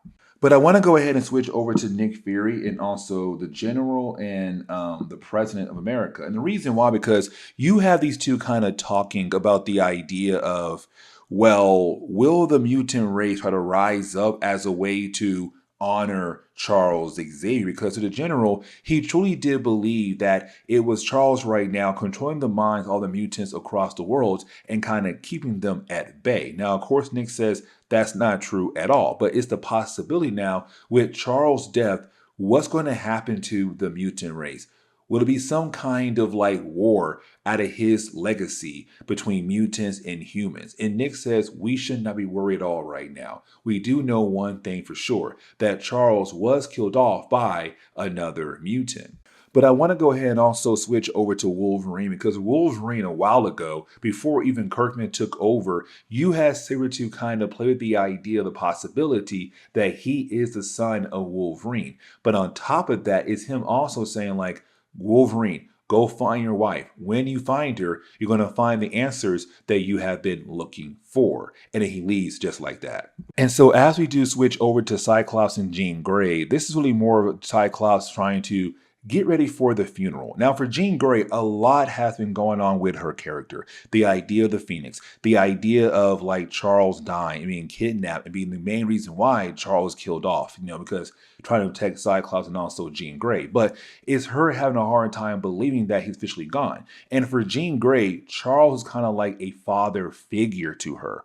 And so it's hard for her to see him being dead. Now, for Scott, it's hard for him because he also looked at Charles as a father figure. But let's not forget, in the last video, Charles would admit that he had feelings for Jean Grey. And that right there really did tick off Scott a lot. And so for Scott, it's hard to hear these things being said by Jean Grey. Now also for Scott, he has a gift for her that he wants her to open up, but she says no, not right now. Also kind of setting up the idea of the possibility of Colossus leaving. Because for Colossus, he has a boyfriend. There's John Paul, who's at Emma Frost School. And so it's John Paul saying like, why not go ahead and come with me and stay with me as a way to get away from all that mess happening at that school? And for Colossus, kind of hard to answer that question at the moment. It's also the book kind of leading up to the possibility of the Shadow King finally arriving, because you have the book remind us that Wolverine and Storm are dating, but Wolverine found out that Storm has been writing a play. But for Storm, she's not going to show him the play that she has been working on. Again, leading to the idea of the Shadow King down the road. But now it's time for the funeral. And so when it comes to the funeral, it's pretty sad, right? Because you're now kind of seeing the idea of all these different heroes, the Ultimates. You have the Fantastic Four there, Nick Fury there, you have Charles' past lovers like Moira McTaggart. They're all there right now saying goodbye to Charles Xavier. Now, let's not forget, when it came to Wolverine, Magneto asked him to go to the school of Charles Xavier to kill him, but Wolverine had a change of heart. But the idea that a future version of Wolverine, better known as Cable, was the reason why Charles is dead is kind of like, damn, mission accomplished. Like, yeah, I actually did kill off, Charles Xavier. A future version of me did, but that's still me, just on a different timeline. It's really hard to hear Wolverine kind of go through that. Now, when it comes to Nightcrawler, well, let's not forget, he had a whole mental breakdown. And so for Charles Xavier, he kind of put mental block on the mind of Nightcrawler, keeping him in one place until he was able to kind of help Nightcrawler work through all his issues. Well, the problem is that for Jean Grey, when she goes to check in on Nightcrawler, he's no longer there. So just like that, their medical prisoner or whatever is officially gone out in the wind. But to kind of close on this chapter, we do switch over to Magneto. And so for Magneto, it's really more of him getting word about what had happened to Charles Xavier. And because this is the ultimate version of Magneto, he's not really upset about the idea of the death of Charles Xavier. Matter of fact, he's happy about it. And also we see him telling everyone even though Charles is now dead, this does not change the plans we have in motion right now. So, keep going. But right now, leave me alone. I want to be happy about the death of Charles Xavier. Now, when it comes to the final chapter of today's storyline, we do switch back over to Cyclops, Jean Grey, and also Storm. And we kind of find out that for Charles Xavier, what he did was he made sure in the will that everything goes to them three. So they're in charge of the school and all things he left behind as well. And so for me personally, I'm kind of like, this is kind of cool because for Cyclops, he was Charles' first student. Jean Grey, the bond he had with Jean Grey, even though there were some lines crossed. And the idea of Storm kind of, for me personally, in the Ultimate Marvel Universe, she has grown a lot since Volume 1, written by Mark Millar. But anyways, it's kind of cool to see these three characters be chosen as the people to carry on Charles' dream, possibly. But like I said earlier, the idea of like different people leaving the X-Men are truly happening left and right, starting off with Colossus. And with Colossus trying to leave, it's more him staying with John Paul at Emma Frost's school. But again, it's another member of the team officially gone. Kitty Pryde is gone. Colossus is now gone. And like, who else is going to leave the X-Men when it comes to the idea of Charles' death? Can the team carry on his legacy? And technically, we kind of get the answer to that question like the next section. Wolverine's next to leave. Now, for Wolverine, it's not really him saying goodbye forever.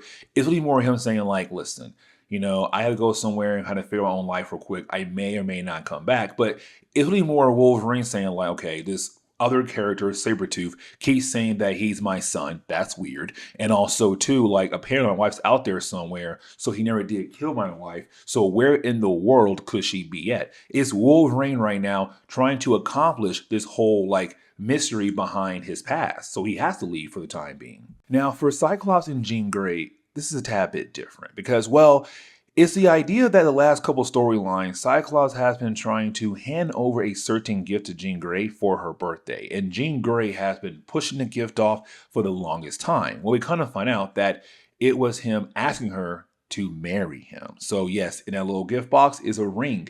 And for Jean Grey, she does not want to get married. Technically, definitely not right now, but like, in her mind, she just can't see herself marrying anybody at the moment. And so it's her saying no, but also kind of like she has gone through a lot in recent storylines for Ultimate X-Men. So it's her telling Cyclops no, but she still loves him. Now, for Robert Kirkman, we're kind of like the halfway mark to his run on Ultimate X-Men because, like, I think he left at issue number, like, 96. I could be wrong there. But when it came to Robert Kirkman, what he did was he started building up for the later half of the storyline that he wanted to tell. And so when it comes to Bishop, Bishop did not go back in the future. Bishop stayed in the past. And so it's Bishop right now saying, like, hey, Rogue, hey, Iceman, like, do you guys know that with me being here, maybe, just maybe, I can help you guys train to learn more about your abilities. But for Iceman and Rogue, they're kind of like, we don't care right now. Right now, we're trying to play this game and see who's better, Rogue or me. And so for Bishop, it's kind of like, we can tell already he wants to carry on the X-Men name for Charles Xavier. Now, let's not forget, in the first chapter of the storyline, we had talked about the idea of Nick Fury saying, like, mutants are going to pop up left and right and begin to cause, like, damage across the globe, right? Well, he was kind of incorrect because we do pick up with Pyro. Now, for Pyro, it's the idea that he's tired of the human race hating on mutants. So right now, it's him just blowing up places, right? Now, you do have Pyro be attacked by the Friends of Humanity because, in this reality, they're kind of the same in the main Marvel universe. They just hate on mutants. But you do have, like, Nightcrawler come in the very last second to save Pyro's life. Now, with Nightcrawler doing that, this kind of leads into the underground storyline I'm going to cover later on. The idea of bringing in the Morlocks. Because you have Pyro say, like, oh, you're Nightcrawler. You're one of the X-Men. I'm Pyro, and I have been hanging out with the Morlocks. But as we do transition back over to school of Charles Xavier, we're also kind of picking up with Cyclops, Jean Grey, and Storm. This right here is really important because you're now talking about the idea of them wanting to continue on Charles Xavier's dream, keep the school open. The problem is that it's, well, funding. And this is where Leandra comes in with the Church of the Shi'ar Empire, because with her being there, it's her saying, like, she's okay with the idea idea of funding the school, but she has one request, and that would be the idea of Gerald kind of sticking around. Now, Gerald is her advisor, but let's not forget though, for Gerald, he is part of the Church of the Shi'ar, but also part of the Hellfire Club and trying his best to bring them back in the picture again by possibly using Jean Grey as well. And then you have like Robert Kirkman remind us about Angel, because for Angel, he was quote unquote expelled from Charles Xavier's school, but technically he was pushed over to Emma Frost school to be a spy for Charles Xavier. So with Colossus being there, it's kind of like, hey, Angel, it's nice to see you. But for the X-Men, they had no idea what Charles wanted to do with Angel. So of course, for Angel, he knows why he's here, but for Colossus, he has no idea why Angel is there. Now for Bishop, what he does is he goes see the past version of himself. Now it's not Bishop being kind of like, hey, you know, I'm the future you and hear all the things you know about your life down the road. No, it's Bishop just giving his past self some advice, being like, hey, listen, like you being in jail right now is going to kind of help you become a better man, but also like don't use your powers, pay your debt, and stay out of trouble. And trust me, you'll be okay. And he just leaves. It is kind of like, okay, for us, we know why he did that for. But for his past stuff, it's kind of like, who was that old man who was trying to give me advice here? That's kind of weird. But I want to go ahead and switch back over to, well, the school again, right? Because you now have Cyclops calling this meeting with the last few people who are there. So Jean Grey, Storm, Bishop, Iceman, and Rogue. It is him right now saying like, the reason why I called everyone here for is to just basically say like, this is the end for the X-Men. Let me explain. Because for Cyclops, he does believe that Charles is right, that this should be a school used to teach mutants how to control their abilities. That's correct. But the idea of the X-Men is wrong. To have a military force out there to hopefully bring peace between mutants and humans is the wrong way to go at it. And so it's Cyclops saying like, from this point on, the X-Men are officially disbanded. Now for Bishop, he has a major problem with that. It's kind of like, dude, what are you doing? Like, you're ruining Charles' dream, his legacy. But it's Cyclops saying, Bishop, if you want to carry on Charles' dream as an X-Men, then go make your own team somewhere else. So just like that, that kind of leads to the idea of a brand new X-Men team coming together. But to close on this storyline, we do jump into the future, right? And we pick up with Cable. Now, when it comes to Cable, it's really more him kind of telling us like, you know, he's alive for one, but also asking his robot to give reports about what's happening in the past. So the robot says like, hey, you know, they're right now grieving over their mentor being dead, Charles Xavier, but also like they don't believe you died. They believe you're still out there somewhere. So for Cable, it's kind of like, cool. As long as they believe that Charles is dead, that will be great. And so you didn't have Cable walk into a different room to reveal that, well, Charles Xavier is not dead. He is alive and well. Okay, so getting back into our coverage over Ultimate X-Men, guys, I just realized something. Like, we had officially skipped over Ultimate Wolverine versus Hulk. I don't know why we did, but like we did. So for me personally, what I'm gonna do is like, not anytime soon, maybe down the road, I'm gonna go back and recover Ultimate Wolverine versus Hulk, because that storyline for me was amazing.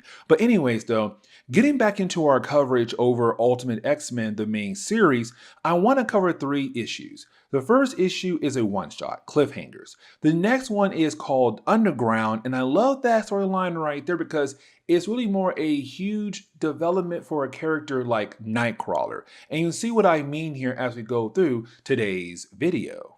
And so getting into the Cliffhanger storyline, we do pick up with the idea of Mr. Sinister being dead. Now, this is pretty huge. And the reason why, because back when it came to Brian Vaughn's run on Ultimate X-Men, he had introduced Mr. Sinister in this reality as somebody who was trying to bring in Apocalypse. But he had to kill off a certain number of mutants to kind of bring Apocalypse into this world. Now, we're also kind of left to believe that he was not mentally well. But either way, he was locked up with S.H.I.E.L.D., but he was on suicide watch. Well, apparently, he killed himself. Just like that, he's dead. But we did move on to another situation. Because most of the X-Men villains were all sent over to S.H.I.E.L.D., right? And so when it came to Magneto, he was also sent over to S.H.I.E.L.D. Here's the catch though, because when it came to the Magnetic North storyline, the real Magneto was able to escape. But you had Mystique stay behind and pretend to be Magneto. And so now we see Mastermind and his girlfriend, whose name I do not know, basically walk in and say, "I Mystique, it's now time for you and I to switch spots. Like, I'll stay here for a while, but the big man, Magneto, he has bigger plans for you somewhere else." And so just like that, Mystique leaves and Mastermind is now pretending to be Magneto. Because remember guys, for Mastermind, he can play with all 5 of your senses, your smell, your sight, hearing, all of that right there. So right with the guards right now, what they're seeing is Magneto in prison, but in reality, it's Mastermind. Now, a couple of story arcs ago, we had saw the supposed death of Charles Xavier, right? So everyone in the present day truly believed that Charles had died, but in reality, he was taken by Cable into the future. And so when it came to Cyclops, with the idea of him believing that Charles is now dead, he turned the school into an actual school. He disbanded the X-Men, saying the X-Men are no more. And the reason why, because he felt like what Charles was trying to do was not correct. Like, yes, we should try to bring mutants and humans together. But why in the world would you send our military force out there to try to bridge the two parties together? Like, no, the right way to do it is to use a school to teach mutants, but show the world that mutants have the ability to live a life alongside with humans without any kind of struggles. And so we see the school being a school right now. Matter of fact, we see a younger version of Grizzly. We saw the future version of him in the Cable storyline. But yeah, we now have all these different young kids at a school of Charles Xavier. And Toad had also decided to help with the school by working for Cyclops. But let's not forget, the school is also being run or being funded by the Shi'ar Church. And so with that being said, Leandra asked Gerald, her advisor, to help Cyclops and Jean Grey run the school. But in reality, when it comes to Gerald, his main goal at the moment is to bring back the Hellfire Club by most likely using Jean Grey, who is slowly turning to the Phoenix, and use her as a way to bring back the Hellfire Club. Matter of fact, he calls up one of his co-workers and we get our first look at Ultimate Shinobi Shaw. Now, his father, Sebastian Shaw, had died a long time ago in our coverage over Ultimate X-Men, but now his son is trying to take over. Here's the thing. He's the boyfriend right now to Emma Frost, but it seems like she has no idea about what's happening right now when it comes to Shinobi and the Hellfire Club. Now, the next section does kind of lead into the second half of this video, the idea of the underground storyline, because for Nightcrawler, in our last video, he ran into Pyro, right? And when it came to Pyro, he had mentioned the fact that there are Morlocks in this reality, a group of mutants who had decided to live underground. And the reason why, because for some mutants, you get your powers, but you stay looking normal. For some mutants, you gain your powers, but you don't stay looking normal. And so when it came to Nightcrawler, hearing the fact that there's mutants like that, like him, out there right now living underground, he has been trying his best to locate the Morlocks. And we see right now that he was able to find them. And so now we switch over to the biggest cliffhanger of this storyline. The idea of Beast being alive is pretty huge and it's so messed up because for Beast, he died a long time ago, back in like Ultimate X-Men New Mutants. So again, a long time ago. We kind of find out that Homeboy is alive, but here is the big catch though, guys. You see, when it came to Beast, when he died, he was brought back to life, right? Okay, cool. But he didn't have Charles and Nick agree to use Beast as a way to find a cure for the legacy virus, but to also work on other projects as well. It gets even worse, y'all, because when it came to Beast, he felt like he was really communicating with his loved ones, but Charles died. And so with Charles being dead, his mind began to go back to normal and realized that he was never talking to anyone at all. That now everyone else, they believe that he died. But in reality, He's been alive this entire time. And so it's Beast right now expressing his anger like, y'all haven't believed that I was talking to my mother, my father, my friends, but I never was. And they all believe I'm dead. But in reality, I'm alive. But it's Nick saying like, dude, look at what you're doing though. You're trying to find a cure for the legacy virus and working on other projects as well for S.H.I.E.L.D. But again, this storyline is called cliffhangers for a good reason, because we're also kind of getting into the idea of like the next big storyline, the return of Sentinels now being used again on mutants left and right. And we see a young mutant get completely killed off by a Sentinel. But the last cliffhanger and also the ending for the first chapter of today's video is the idea of Storm meeting the Shadow King very soon. Because Shadow King, so far, all we know is that he has been, targeting her, going into her mind, scaring her. And so we get the idea that sooner or later, we're gonna see the Shadow King, right? But then when Storm wakes up, there's a knock on her door, and she's then confronted by Bishop, who's right now trying to put together a new X-Men team. But this leads into the Ultimate Underground storyline. And for me personally, it's a great storyline for Nightcrawler alone. And let me explain why. Because for Nightcrawler, his character has gone through a lot. Like, guys, when he first appeared in Ultimate X-Men, he was being used as a weapon for Weapon X. Now, he was brought in the X-Men, and of course, you had them all try their best to make him feel, included. But the idea that anger he had inside of him was never properly handled. So all that anger kind of led into a downfall for Nightcrawler, some other issues as well. And so it's him right now wanting a fresh start, a new beginning for his life. And so bam, he found the Morlocks. Here's the thing. When he finds them, they're like, hey, welcome, brother. This is the tunnel. This is the Morlocks. Like, we're one big happy family. But hold on, pause. We got to make sure that you're somebody we can have down here with us. Like, make sure you're good in some kind of area. Like, I don't know, fighting. And so you have Caliban beat down on Nightcrawler. But once you do have Nightcrawler kind of show that he is a capable fighter, the battle does end, and he's now being introduced to the leader of the Morlocks, and now will be Sunder. Now, while you have the two meeting, we see that Toad is there as well, leaving us wondering why in the world Toad is there for. Well, because for Cyclops, not forget, he turned the school into an actual school for mutants, and they're getting more and more students left and right. But Toad told him about the Morlocks, how they live underground, because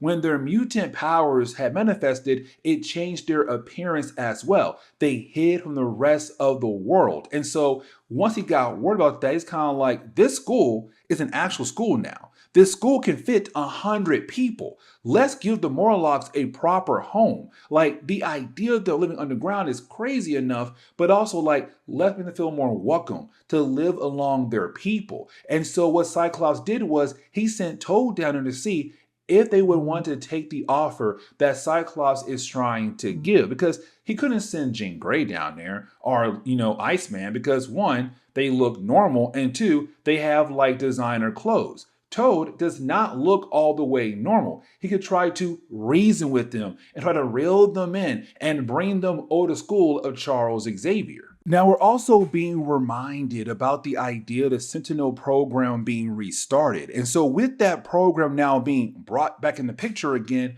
we see Pyro trying his best to get away from the Sentinels. Here's the problem though, he's struggling. Now, luckily for him, Storm and Bishop arrive. And once they are able to get rid of that one Sentinel, you then have Bishop say like, hey, Pyro, do you want to join the X-Men? His new X-Men team. So now they have 3 for Bishop's X-Men.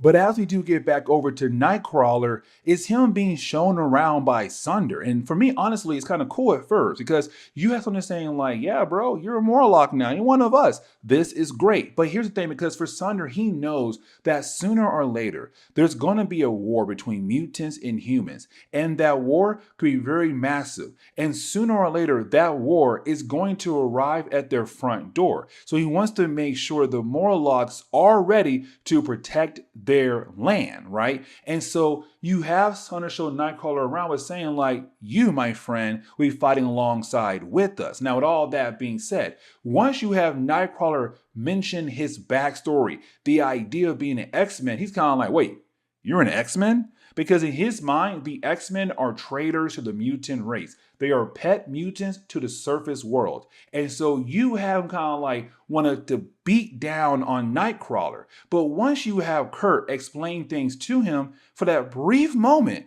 he's like, okay, I believe you. But then Toad appears. He's like, wait, Toad is here? And you're here for the X-Men? So we have two spies here? No, y'all both gotta go. And so you have Thunder begin to attack Nightcrawler and also Toad.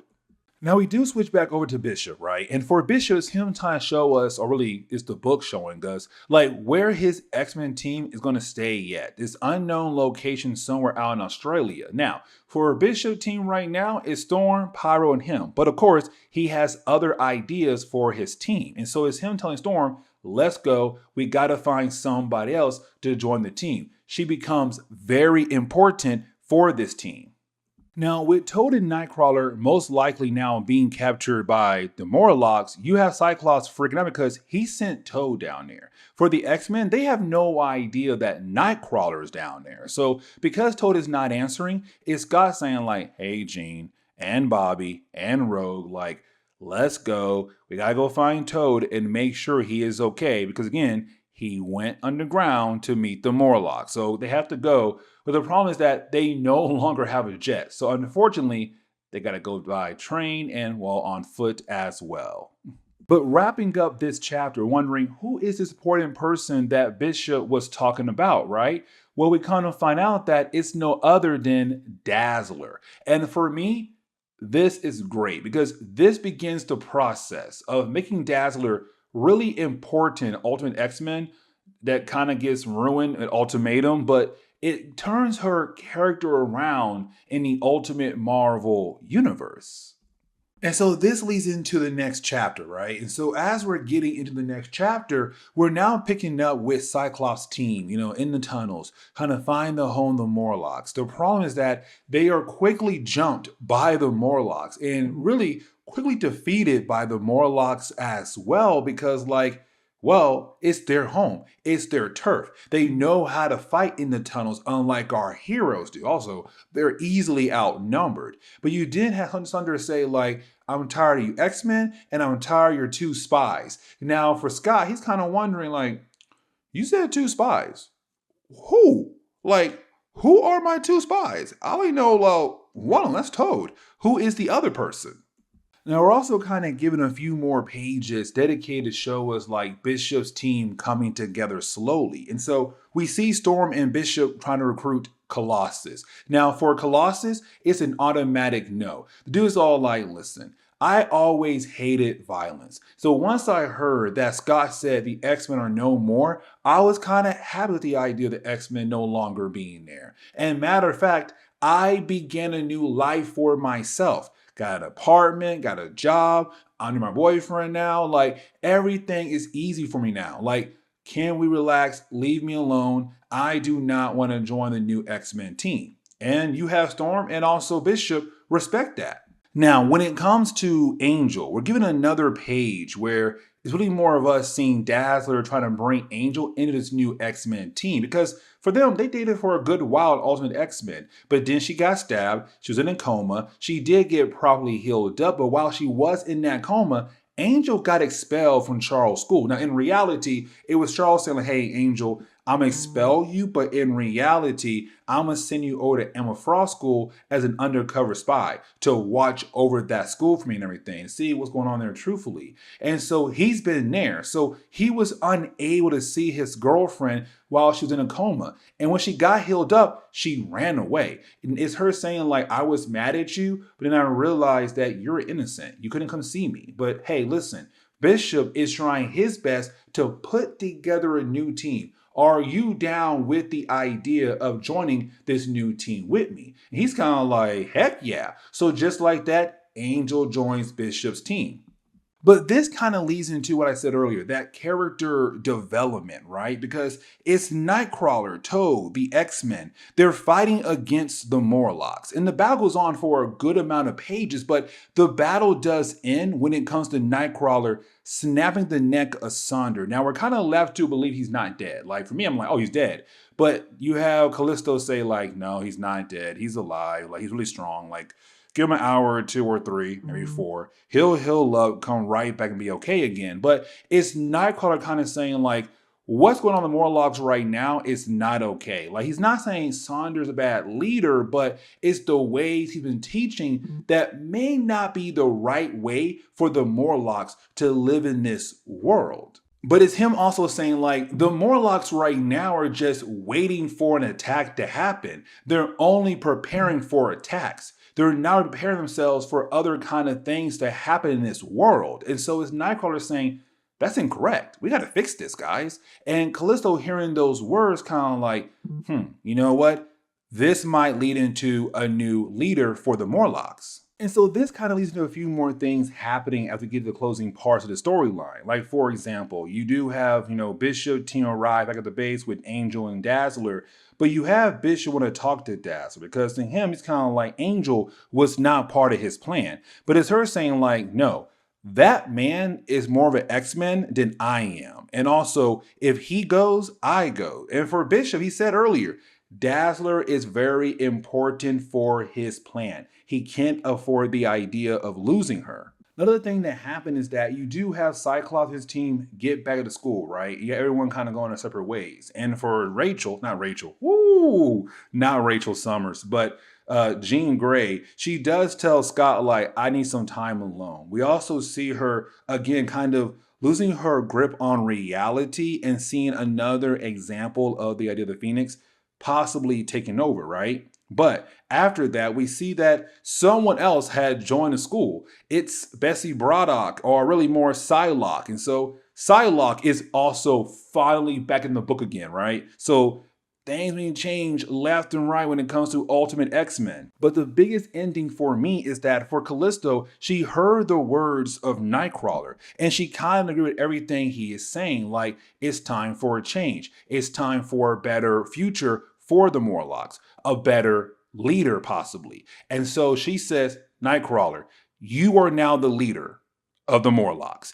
Okay, so getting into our coverage over Ultimate X-Men, we're going to pick up with the Sentinel storyline. Now, this storyline for me, it's pretty cool because it introduces Bishop X-Men team. Now, I've been saying this for a while. Like, when it came to Robert Kirkman's run, his run for me, like, probably the best run on Ultimate X-Men. Like, I like Mark Millar's, I like Brian Vaughan, but for me, it's like, Robert Kirkman's run was a tad bit better than their run, but also I feel if he didn't leave Marvel and also the idea of Ultimatum did not happen, there's a possibility he could have had a longer run with more ideas being brought in for the world of Ultimate X-Men. Anyways, getting into the Sentinel storyline, but now we pick up with Wolverine. Now, when it comes to Wolverine, he had left the X-Men right after the idea of Charles Xavier dying in the Cable storyline. And really, for Wolverine, he has been trying his best to find some answers because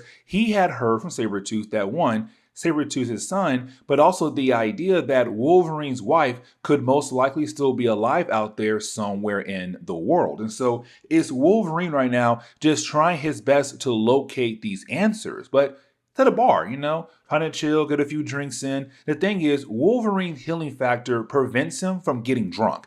Now, the bar owner must realize, or he had to realize, that Wolverine must be a mutant because homeboy is drinking a lot and he is still A-okay. So for the bar owner, he wants to go ahead and shoot Wolverine to kill him. Now, as we all know, for Wolverine, he has a healing factor, so it prevents him from getting killed off by the bar owner. But Wolverine does get a tad bit angry. He wants to kill the guy. But you then have Bishop and Storm arrive to bring Wolverine into Bishop's own new X-Men team, where you do have Wolverine agree to join, but as he does leave, he does cut off the fingers of the bar owner who had tried to kill him.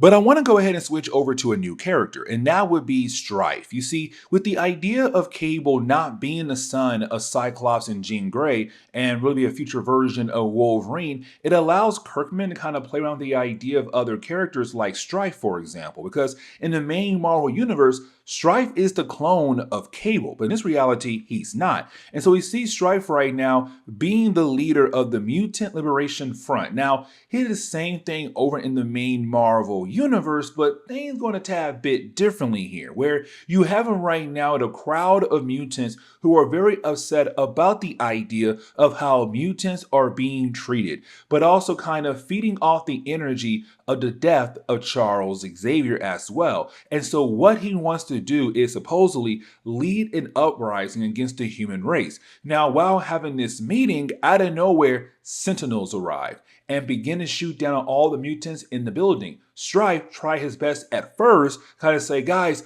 fight back, we can do this, but then he tells Zero to get him the heck out of there fast and quick. But I want to pick up where our last video left off at, the idea of Psylocke coming back into the picture again. Because for Psylocke, she was really used a lot when it came to Mark Millar's run on Ultimate X-Men, but then after he left the book, we didn't see her again. Not in Brian Michael Bendis' run, not in Brian Vaughn's run. Like, she had almost completely left, right? And so the idea of Kirkman bringing her back into the picture again, for me personally, is kind of cool, right? Now, when it came to Psylocke, she had quote-unquote died by the hands of Charles Xavier's son, but her mind was placed in a different body. Now, we also learn here that for Psylocke and another character known as Syndicate, they were kind of like spies for Charles Xavier, went on different missions to bring down different organizations out there, like the Hellfire Club, but also the Fenris twins as well. And so for Psylocke, once she had realized that she was no longer hearing from Charles Xavier, she was assigned or told to come here and join the X-Men. Except when she gets here, she finds out the X-Men are no more because, again, after Charles had died, Cyclops said, no more X-Men. Now the school is gonna be an actual school. And so for Psylocke, she's very upset about the idea of what Cyclops did to Xavier's dream.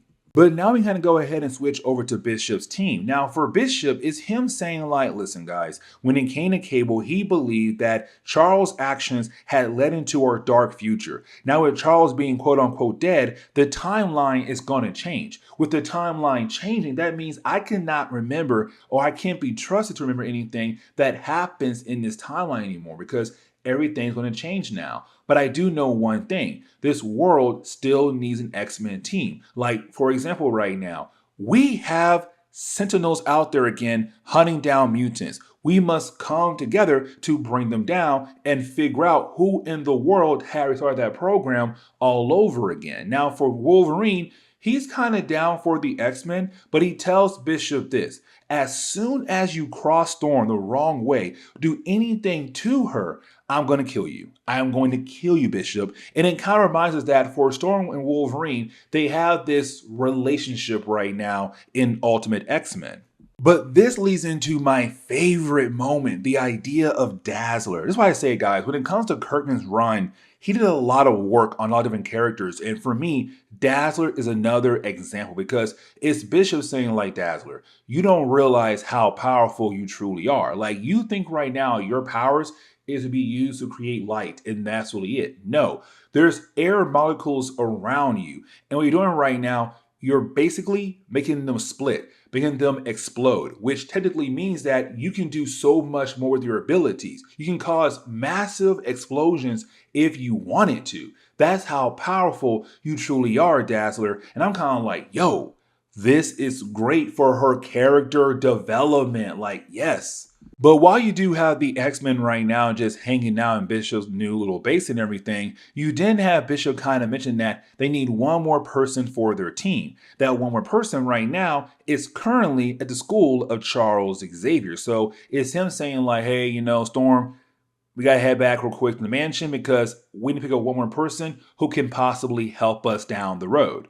Now, as we do transition back over to Strife, is Strife right now saying, listen, the last attack done, by the Sentinels, it had been planned. It's him saying that there's a possibility there's a traitor in their group. But it's him right now saying, like, listen, we're all in this safe house right now. This is our last big meeting. Sooner or later, you guys go to different groups and the uprising is going to begin. The downfall for the human race. But now we're kind of able to see, like, who is Bishop's last person he's trying to recruit?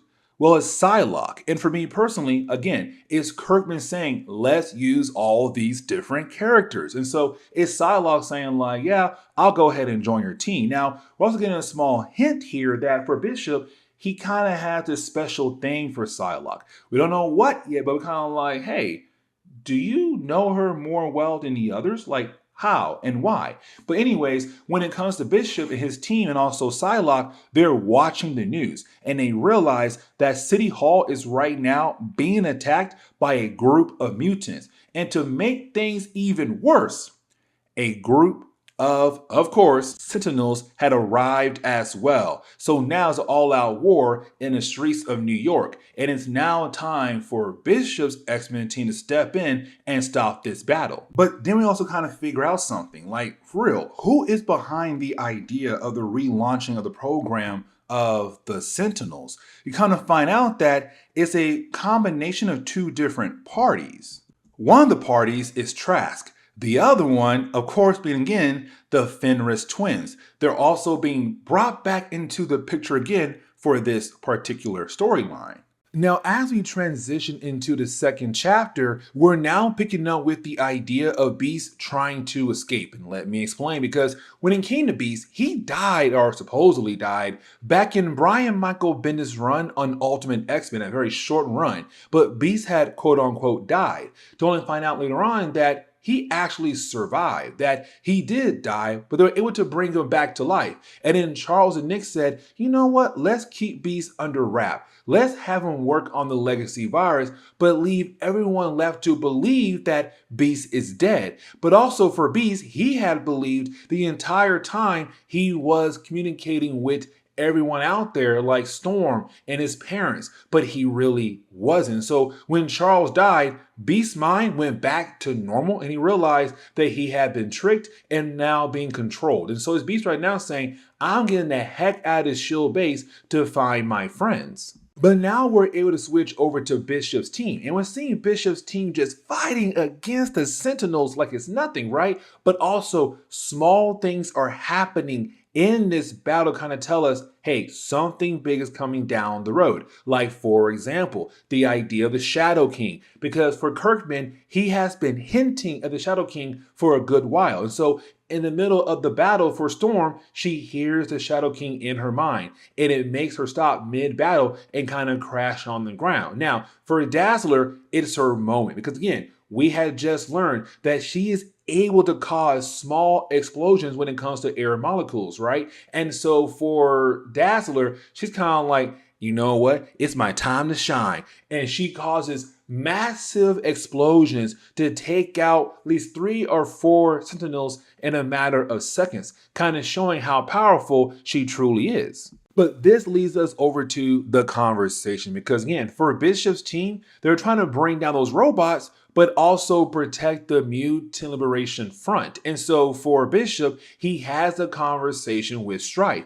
And he tells Strife, like, listen, I'm down to protect mutants, but you guys are technically terrorists. You are not doing the right thing to help mutants out, making things even harder for mutants. Now, is Strife saying, how dare you? Because the thing is, here you are right now, protecting these humans. These humans are the reason why Charles is dead. Now, we already know that's not the case. It was quote unquote Cable. As a matter of fact, you have Bishop say that. But it's Strife saying like, but who still put everything in position to allow the chance to Charles to die? Again, it's the human race, not the mutants. And so it's Strife saying like, no matter what, humans have to go. It's now time for a change. Now, in the middle of the whole entire conversation, Pyro agrees with Strife and leaves with Strife. So just like that, Pyro is now off the X-Men team.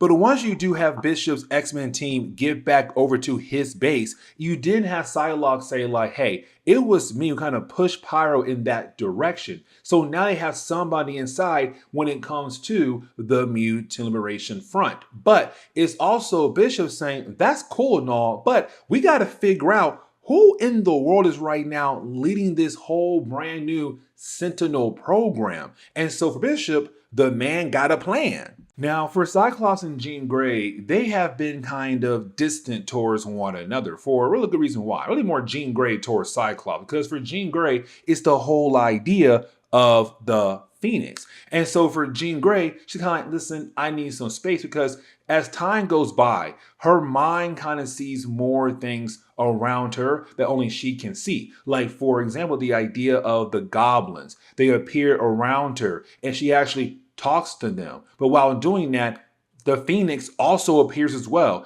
telling her to allow her in her mind, to embrace her. She has all the answers that Jean Grey is looking for. But again, only Jean Grey can see it, it seems like. But outside her window, she's being watched by Beast.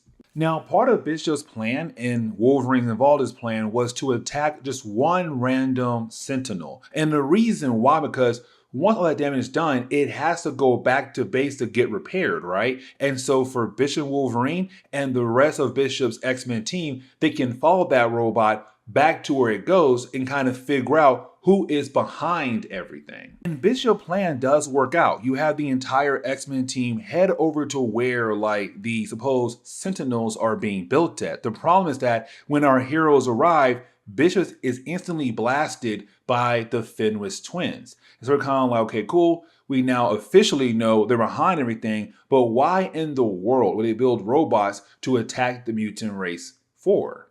And so as we get into the third chapter, it's now it's Bishop's X-Men team, but Bishop got taken down in the last chapter. So now it's Wolverine trying his best to bring down the twins. The problem is that they blast him down just as bad they did Bishop. So just like that, 2 X-Men down. But you didn't have the twins go out of their way to also activate more Sentinels, like almost every single one of them in the base right now to attack our heroes.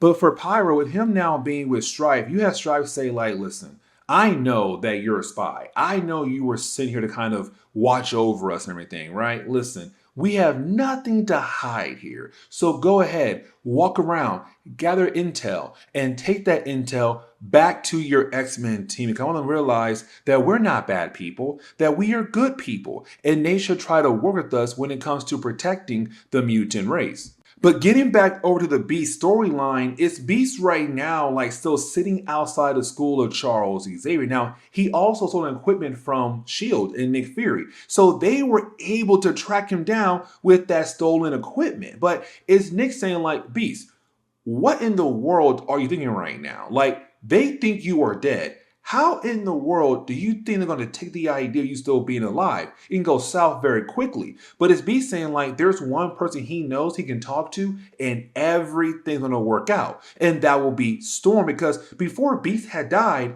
they were dating a long time in Ultimate X-Men. And so it's him saying like, my ex-girlfriend will believe the idea of why I was quote unquote killed off, and reality why, I didn't come back to her at all because I was being hidden by Charles Xavier and also Nick Fury. But it's also Beast saying that he realized that knowing Nick Fury, Nick lied to him about the idea of the legacy virus. Beast now truly believes that there's a possibility that he had helped create the legacy virus in the Ultimate Marvel universe. But either way, Beast is then able to escape from S.H.I.E.L.D. agents that easily. But you also have Jean Grey want to be held by Cyclops, right? Because again, the whole idea of the Phoenix. As a matter of fact, as he's holding her, we see her eyes being this bright color, kind of hinting at the idea of the Phoenix getting closer and closer of taking over Jean Grey's body. But while you have all that happening over there, right, for Bishop's X-Men team, they're still trying their best to fight against an army of Sentinels. But it's kind of cool here because you do have almost every single member, minus Bishop, being able to kind of regroup and then be able to bring down all of these different robots. Now, with them being able to do that, they're kind of like, cool, you know what? Let's go ahead and shift our focus back on the twins.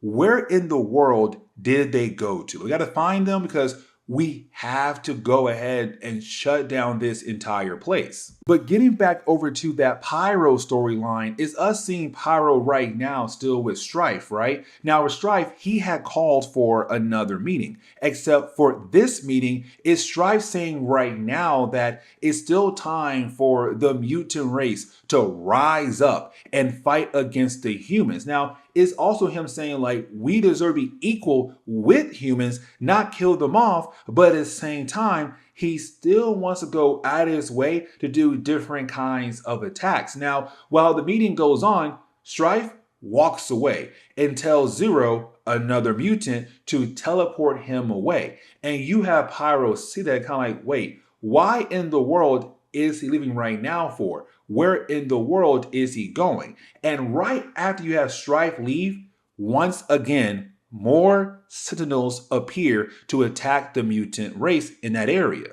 But getting back over to Bishop's team, we're seeing Wolverine going at Berserker Rage, right? He killed off an army of like Sentinels, but once doing that, he's told stop. And he turns around and realizes the twins were able to get their hands on Psylocke. Now, things go south because now she's a hostage. And so if anyone makes a move, they're going to kill her off. But then you have Bishop get up. And guys, like I said earlier, when it came to Bishop, when he saw Psylocke, he acted a tad bit differently, right? Here's the reason why. Because in his future, Psylocke and him were a married couple. So he says, get your hands off my wife. Now, in the opening section for part 4, we see Beast arriving where Strife had led his whole entire group at. That's right now being attacked by, well, Sentinels. And so you have Pyro at the very last second get saved by Hank McCoy. Now, this right here become very important, but at the very end of this chapter. But getting back over to Bishop's X-Men team, this leads to everyone kind of freaking out like, yo, hold up. This man has said that Psylocke is his wife. Now, for most of the X-Men, they know that Bishop's from the future. They're kind of like, so I'm guessing somehow in the future, y'all two get together. Okay, cool, we got it. But the problem is like, for the twins are like, she's kind of young and you're really old. Like, this is really weird. Like, it's all completely weird right now. But for Bishop, he's very serious because in his future, Psylocke died. That was his wife. And so you have Psylocke go out of her, sorry, not Psylocke. You have Bishop go out of his way to use his powers to kill off the twins. Just like that, they are dead. Now for Storm, she's kind of ticked off. She's like, dude, we don't kill. We're the X-Men. We don't kill at all. Now Wolverine's kind of like, hey, it had to be done, you know? But while you're everyone talking, you did have Angel realize somebody else is now arriving. And that would be Strife. Now, once our heroes realize it's Strife, you didn't have Trask arrive as well. And our heroes realize, oh, wait, get it now. I get it now. Y'all work with the twins. So all of y'all were working together, and you didn't have Psylocke go in the mind of Strife. Now, with her doing that, she discovers that when it came to the twins, they wanted more money, right? But how to get more money? Bam, here comes Trask. He has some new designs for his robots and everything, right? But when it came to twins, they realized that for the American government, they want to make sure that they have weapons to use against mutants just in case things do pop off.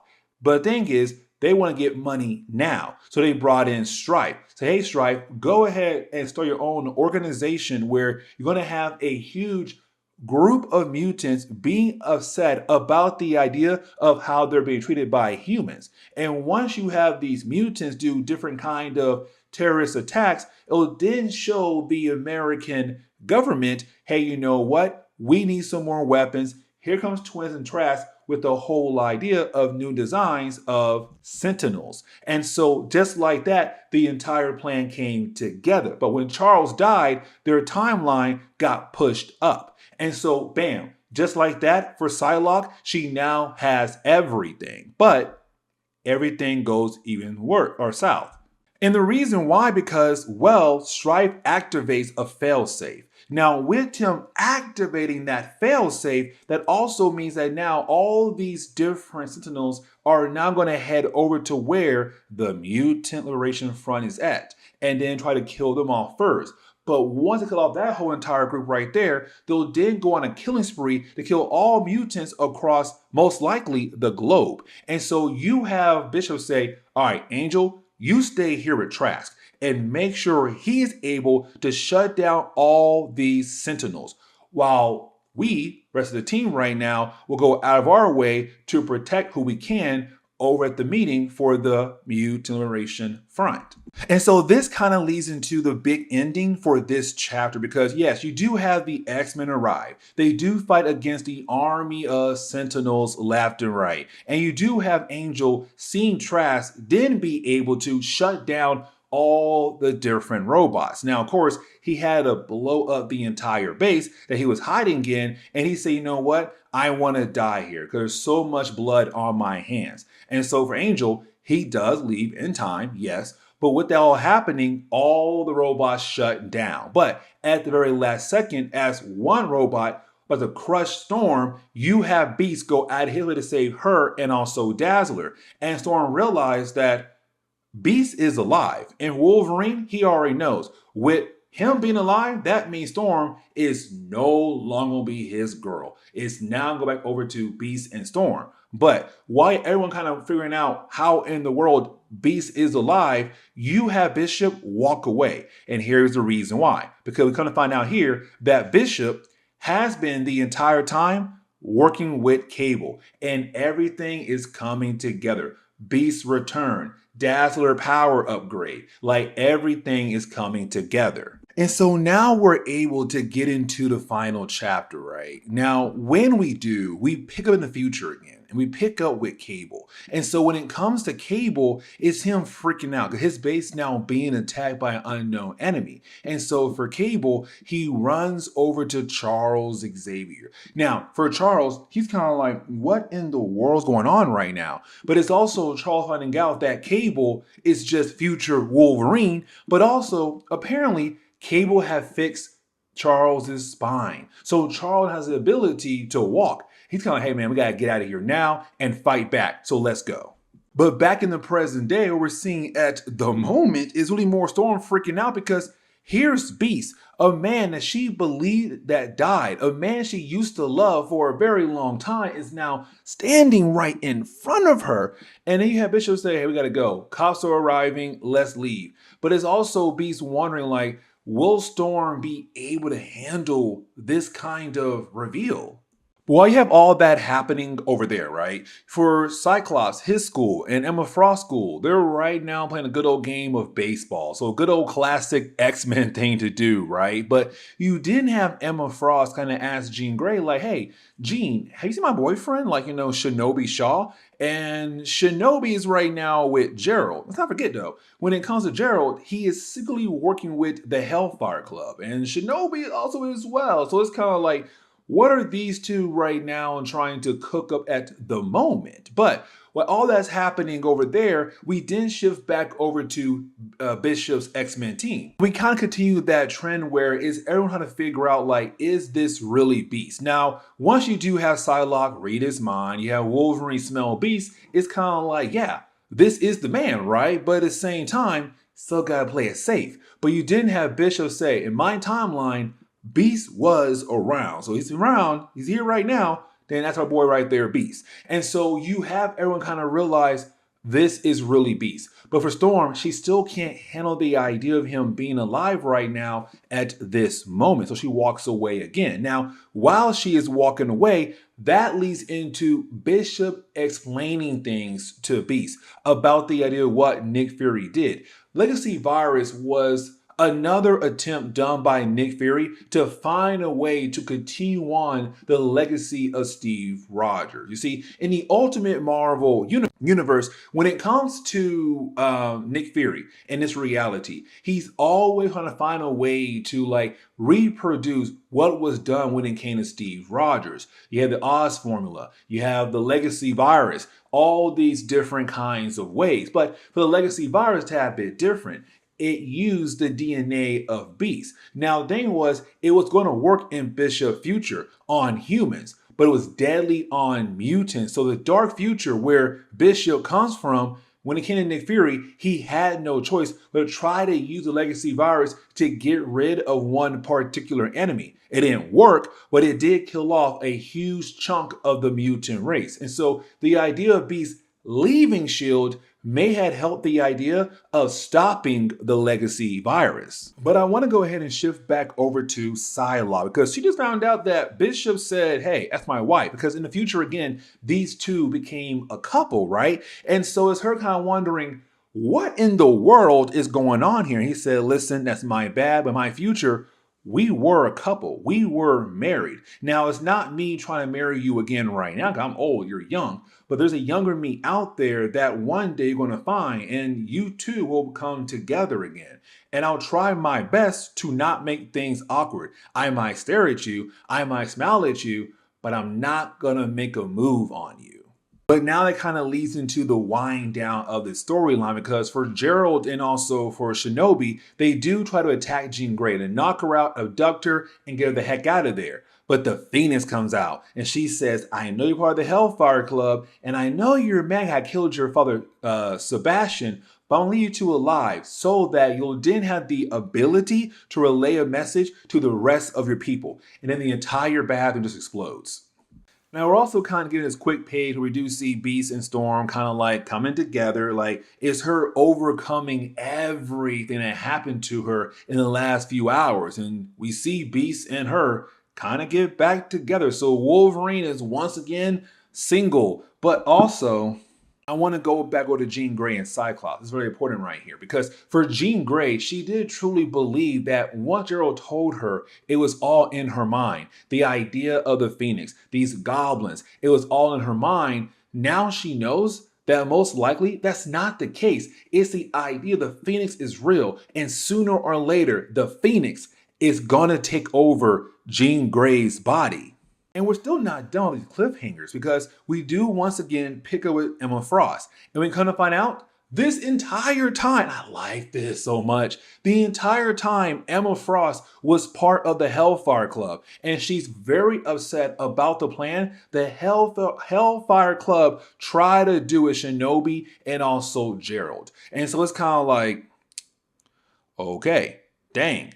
That is pretty wild. Okay. But to close on this storyline, we do shift over to Cable and also Charles Xavier, where is Cable right now saying like, listen, like, you understand, I have to train you. I have to get you ready for what's to come down the road. You have no idea what is about to happen to you and the rest of the world in your timeline. And for Charles, he asks, who is it? And we get a better glimpse of what could be Ultimate Apocalypse. Okay, so it's time for us to get back into our coverage over Ultimate X-Men, right? And guys, we're almost done. We only have like 4 more videos to do. This one, we have the Apocalypse storyline. We also then have the Wolverine drug storyline and then Ultimatum tie-ins. And that's really it. Now, when it comes to Kirkman's run, we only got like 2 more stories to cancel. Not cancel.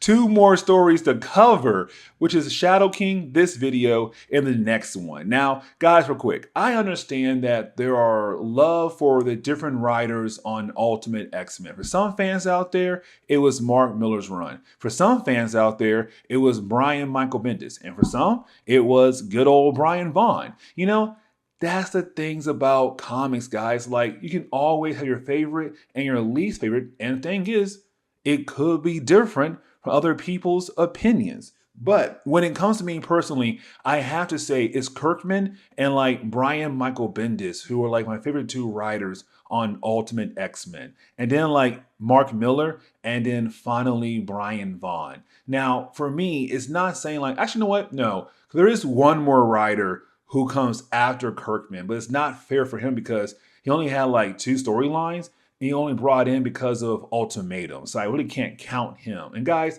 I don't hate Brian Vaughan's run. It's a great run. It's just that I fell more in love with the other writers instead.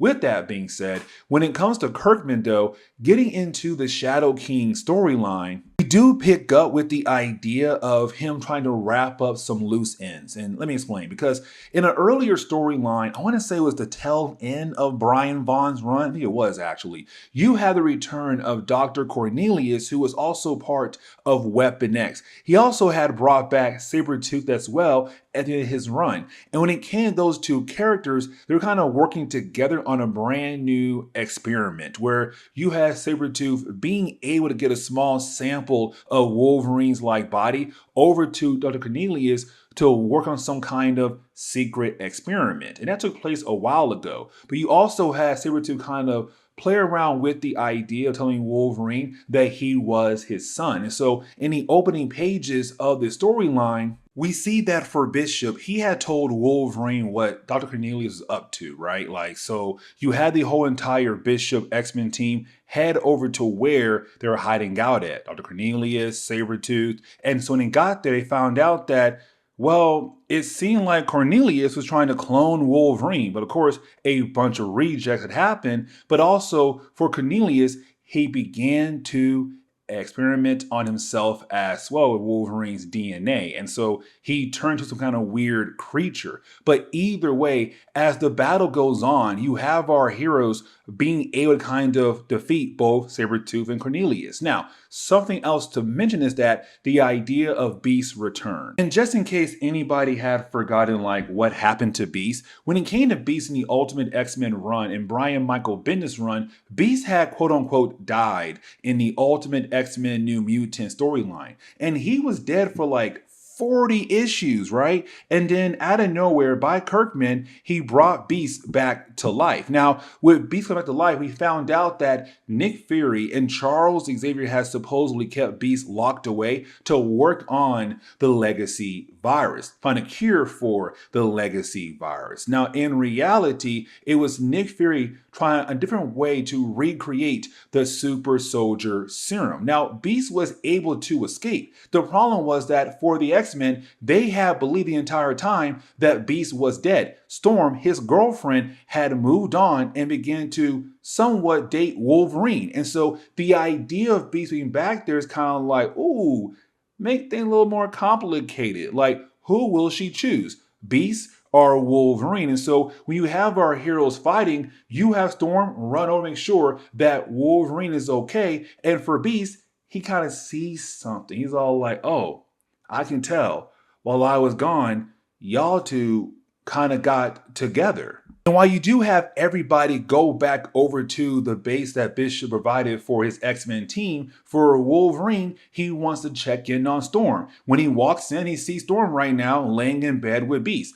Wolverine walks away, but Wolverine's kind of like, we're not official, but I want to make it official now. Now for Beast, he does question Storm. And it's her kind of like, yeah, he was there for me. He helped me out in some very tight situations, things like that. And it's her kind of hinting at the idea that she's moving on from Wolverine, but going back over to Beast.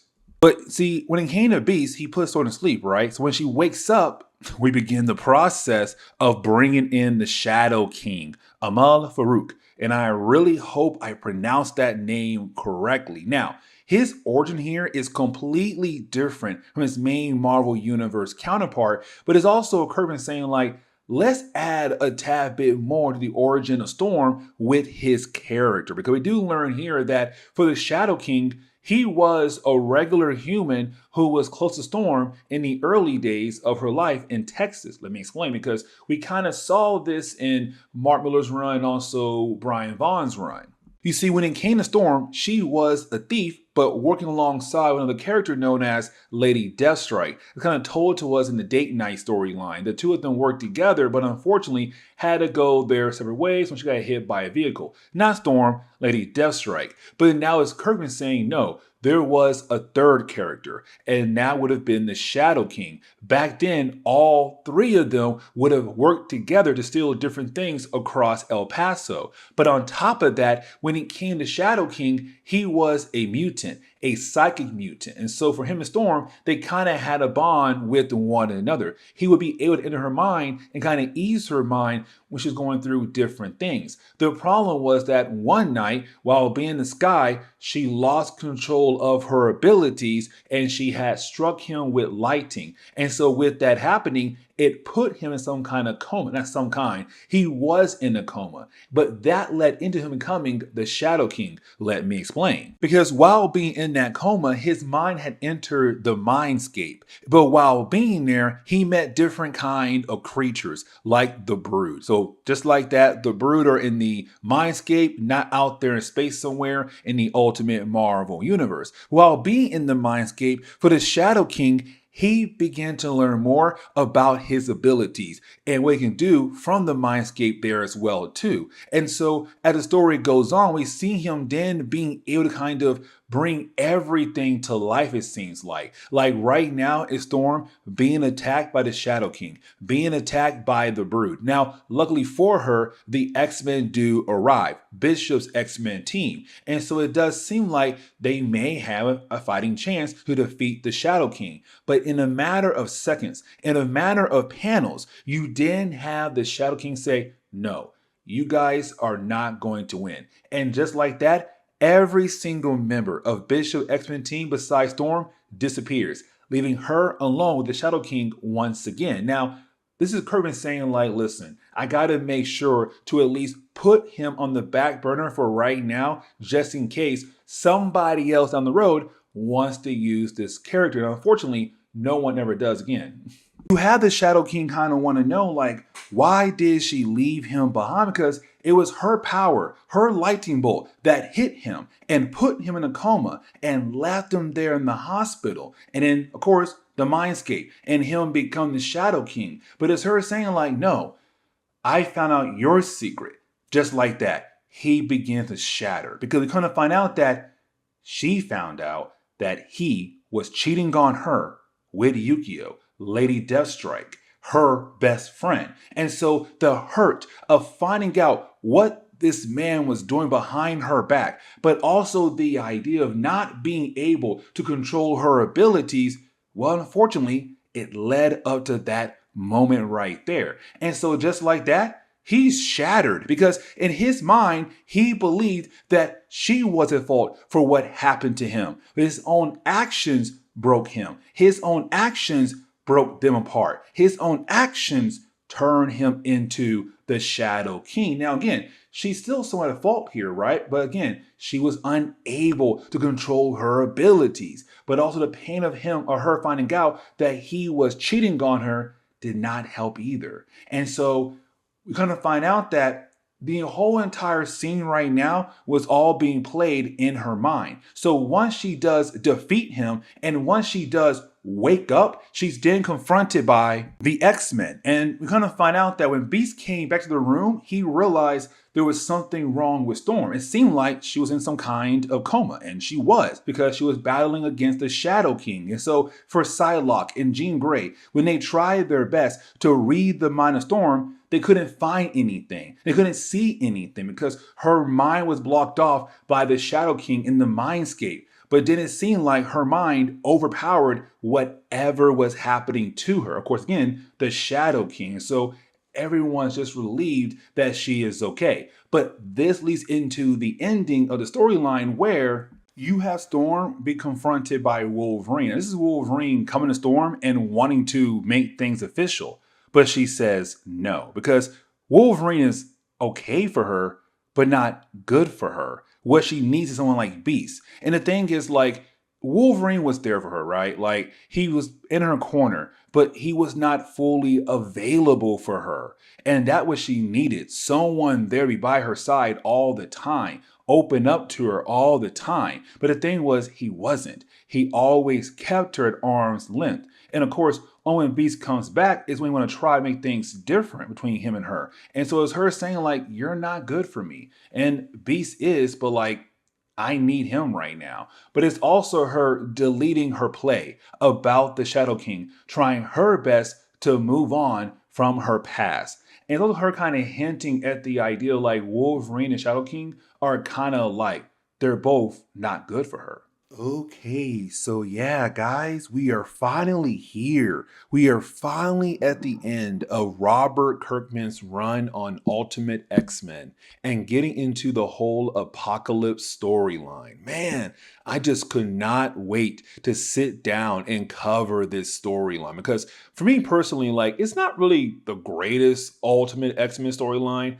For me, that's still Blockbuster and also New Mutants, but for me personally, I still kind of like the ending to his run and also kind of introducing the idea of Apocalypse. Now, I do have one problem at the very beginning of this storyline, and that would be the idea of Bishop's X-Men team arriving at the school of Charles Xavier because Cyclops and Jean Grey had called him. Now remember guys, when it came to this point in Ultimate X-Men, when Charles Xavier had quote unquote died, you had Cyclops say the X-Men are no more and turn the school into an actual school for mutants to go to. And so with that happening, him also disbanding the X-Men, you had Bishop say, you know what, I'll carry on Charles Xavier's dream and form his own X-Men team. Just like that, bam. Now, the thing was that in an earlier storyline, we had heard about the idea of Mr. Sinister committing suicide while being held by S.H.I.E.L.D. as a prisoner.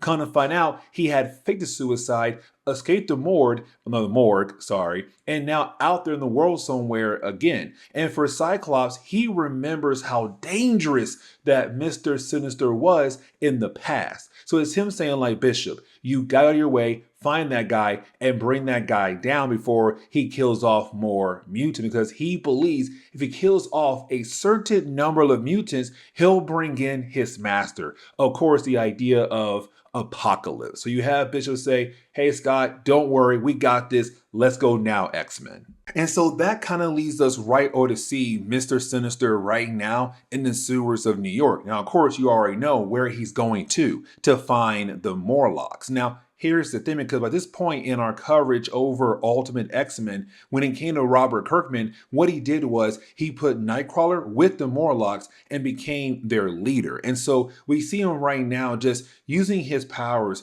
to force a young mutant to show him where the Morlocks are hiding out at. And so once he does find location, it is open season for him. He's kind of like, all right, guns out. It's time to take some souls to get some mutants killed off for my master. And this becomes an actual problem for the Morlocks, because you are now talking about the idea of some guy who's just going around shooting folks left and right, but also has the ability to control your mind and force you to do different things for him. So the big hitters like Sunder off the board because Mr. Sinister says, hey, I'm gonna need you to help me out.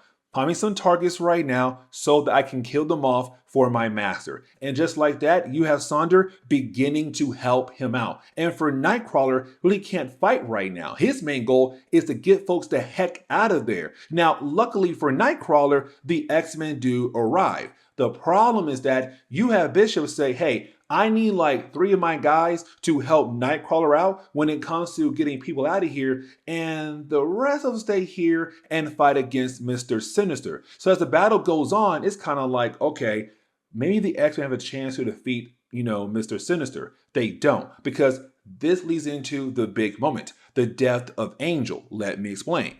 Because let's not forget, in this reality, Dazzler and also Angel, they were a couple, right? And so once you have her be put in danger, he's kind of like, hey, that's my girlfriend. I gotta protect her, right? But the thing is, while holding on to Mr. Sinister, he now becomes an easy target for Mr. Sinister. Now, for Dazzler, who had learned to use her powers in different kinds of ways, wants to help protect her boyfriend. And so while trying to do that, she misses. But here's the reason why. Because of Bishop. He hits Dazzler, which of course makes her miss, and then you have Sinister then being able to turn around, shoot Angel, just like that. Angel is dead. Now, here becomes the next big problem though. Because Wolverine saw what happened when it came to Bishop forcing Dazzler to miss when it came to protecting Angel. And so for Wolverine, he looks at Bishop as a traitor, goes out of his way to kill off Bishop. So just like that, in the first chapter of the storyline, we got X-Men dying left and right. Angel, Bishop gone off the board. Things get even worse because you did have everyone realize, Mr. Sinister is missing. Now, here's the thing. He has enough souls or killed enough people for his master. And so you now have Sinister slowly changing into, well, you already know, Apocalypse. And just like that, we now have our first look at the ultimate version of Apocalypse. Now, I kind of feel like, again, if Kirkman had more time when it came to him being at Marvel and also him like working on Ultimate X-Men, he probably done a whole lot more with this character. Unfortunately, only a 4-part storyline for so many different reasons. But as we see the first chapter close, the second chapter shows us Apocalypse just going on a rampage, which honestly is kind of like, yeah, it's expected. It's Apocalypse. Like right now, we should see a character strong as Apocalypse not really being challenged by anybody at all. Now, while being on that rampage, you have Wolverine right now trying his best to get his team, like, back in order again to regroup because one, Angel died, but also two, Wolverine killed off Bishop for being a supposed traitor. And so Wolverine like, listen guys, we are the X-Men. We gotta go out of our way to stop that guy right now. Like, it's up to us. Now, at first, he's kind of hard when it comes to like getting Dazzler back in the picture again, right? But once he does actually talk to her properly, she's all like, yeah, you know what?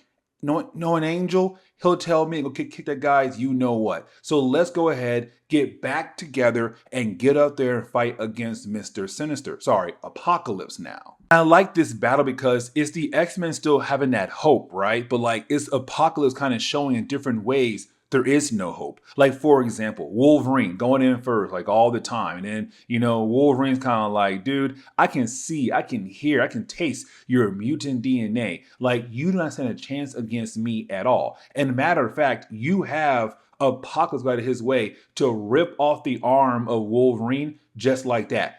Throw him away. Psylocke tries her best to read the mind of Apocalypse. She realized she can't do that either. It's a blank slate. And for Beast and Storm and Dazzler, like, come on, y'all. And Pyro too, I guess. Like, they do not stand a chance at all when it comes to fighting against Apocalypse. Now, you also have the Morlocks arrive, right? With them being there and also the X-Men being there, it's kind of like, okay, cool. With two different teams working together, they kind of give them a small challenge at first. But really, it's more him kind of like, no, y'all all try to attack me at once. But the thing is, I can take all your hits. I get all different kinds of attacks.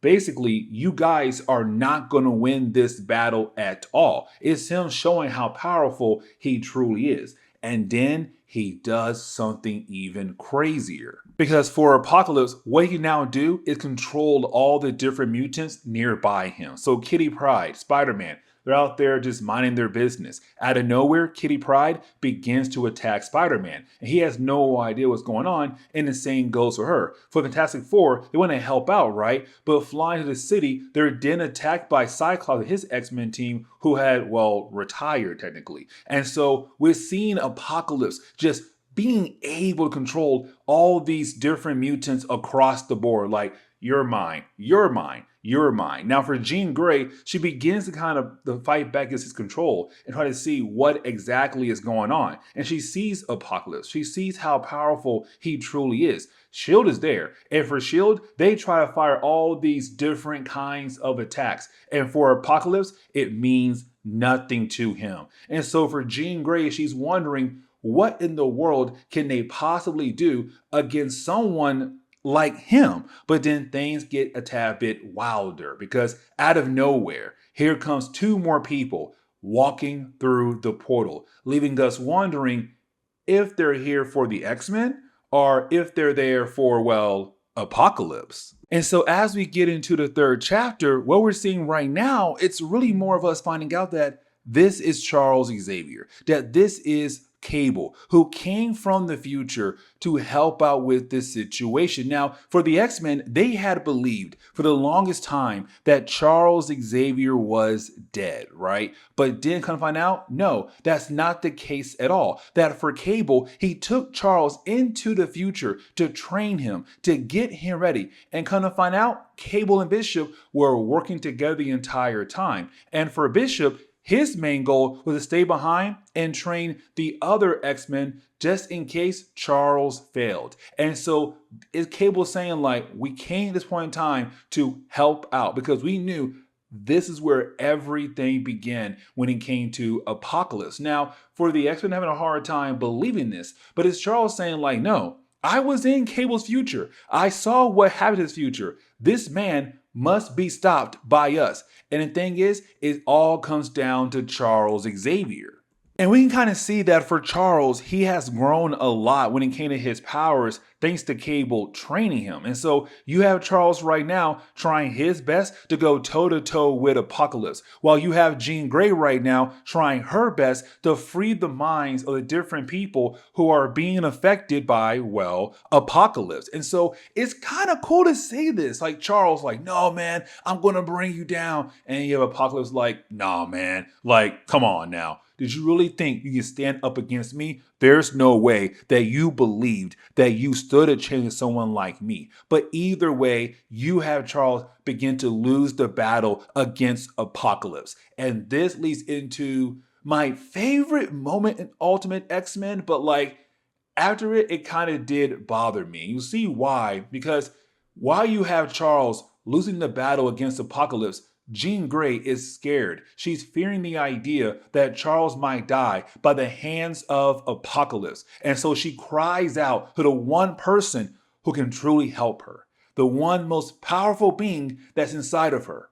And of course, that would be the Phoenix. And just like that, it's now time for the Phoenix to fight against Apocalypse. And so now we dive into the final chapter of this storyline. The idea of us seeing Phoenix fighting against the Apocalypse. And honestly, this battle is just truly amazing because it's her just beating down on him. And so it's kind of cool to see how powerful she truly is and stuff. But also it's what she says is really important. The idea that for Apocalypse, he believes that he is the first mutant. She says no. And matter of fact, once she does defeat him, she's kind of like, here is your true form. Bam, Mr. Sinister. Kind of throwing out the idea that Apocalypse is not really that first mutant in this reality, but also the idea that once you get rid of that form right there, he's just Mr. Sinister, then he's almost nothing again. And it seems like there's no chance he'll have the ability to turn back into Apocalypse. But you then had the Phoenix go out of her way to talk to Charles Xavier, saying this is all his fault. That the actions that he took over time led up to this moment right here. It's her saying like, I'm going to give you a fresh start, a new beginning. But the thing is, you must take my new beginning, my fresh start I'm giving you, and do better than what you have been doing the entire time. Turn things around because you believed that you had the ability to bring mutants and humans together. Look what happened. This battle, this war, is all because of you, Charles.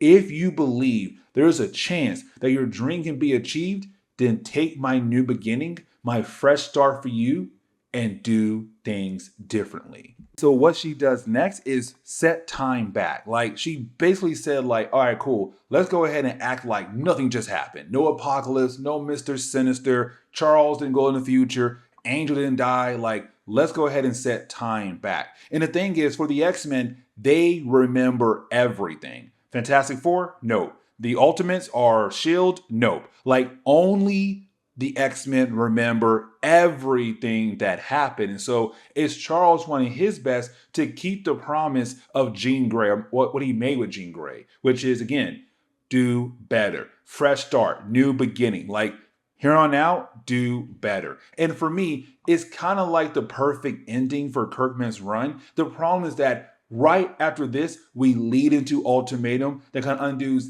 everything that he did and Vaughn did and Bendis did. And also like even Miller kind of, like everything for me personally was good up to this point. And then you had Ultimatum. With that being said, guys, please leave me a like down below and subscribe. But guys, see y'all next time. Later.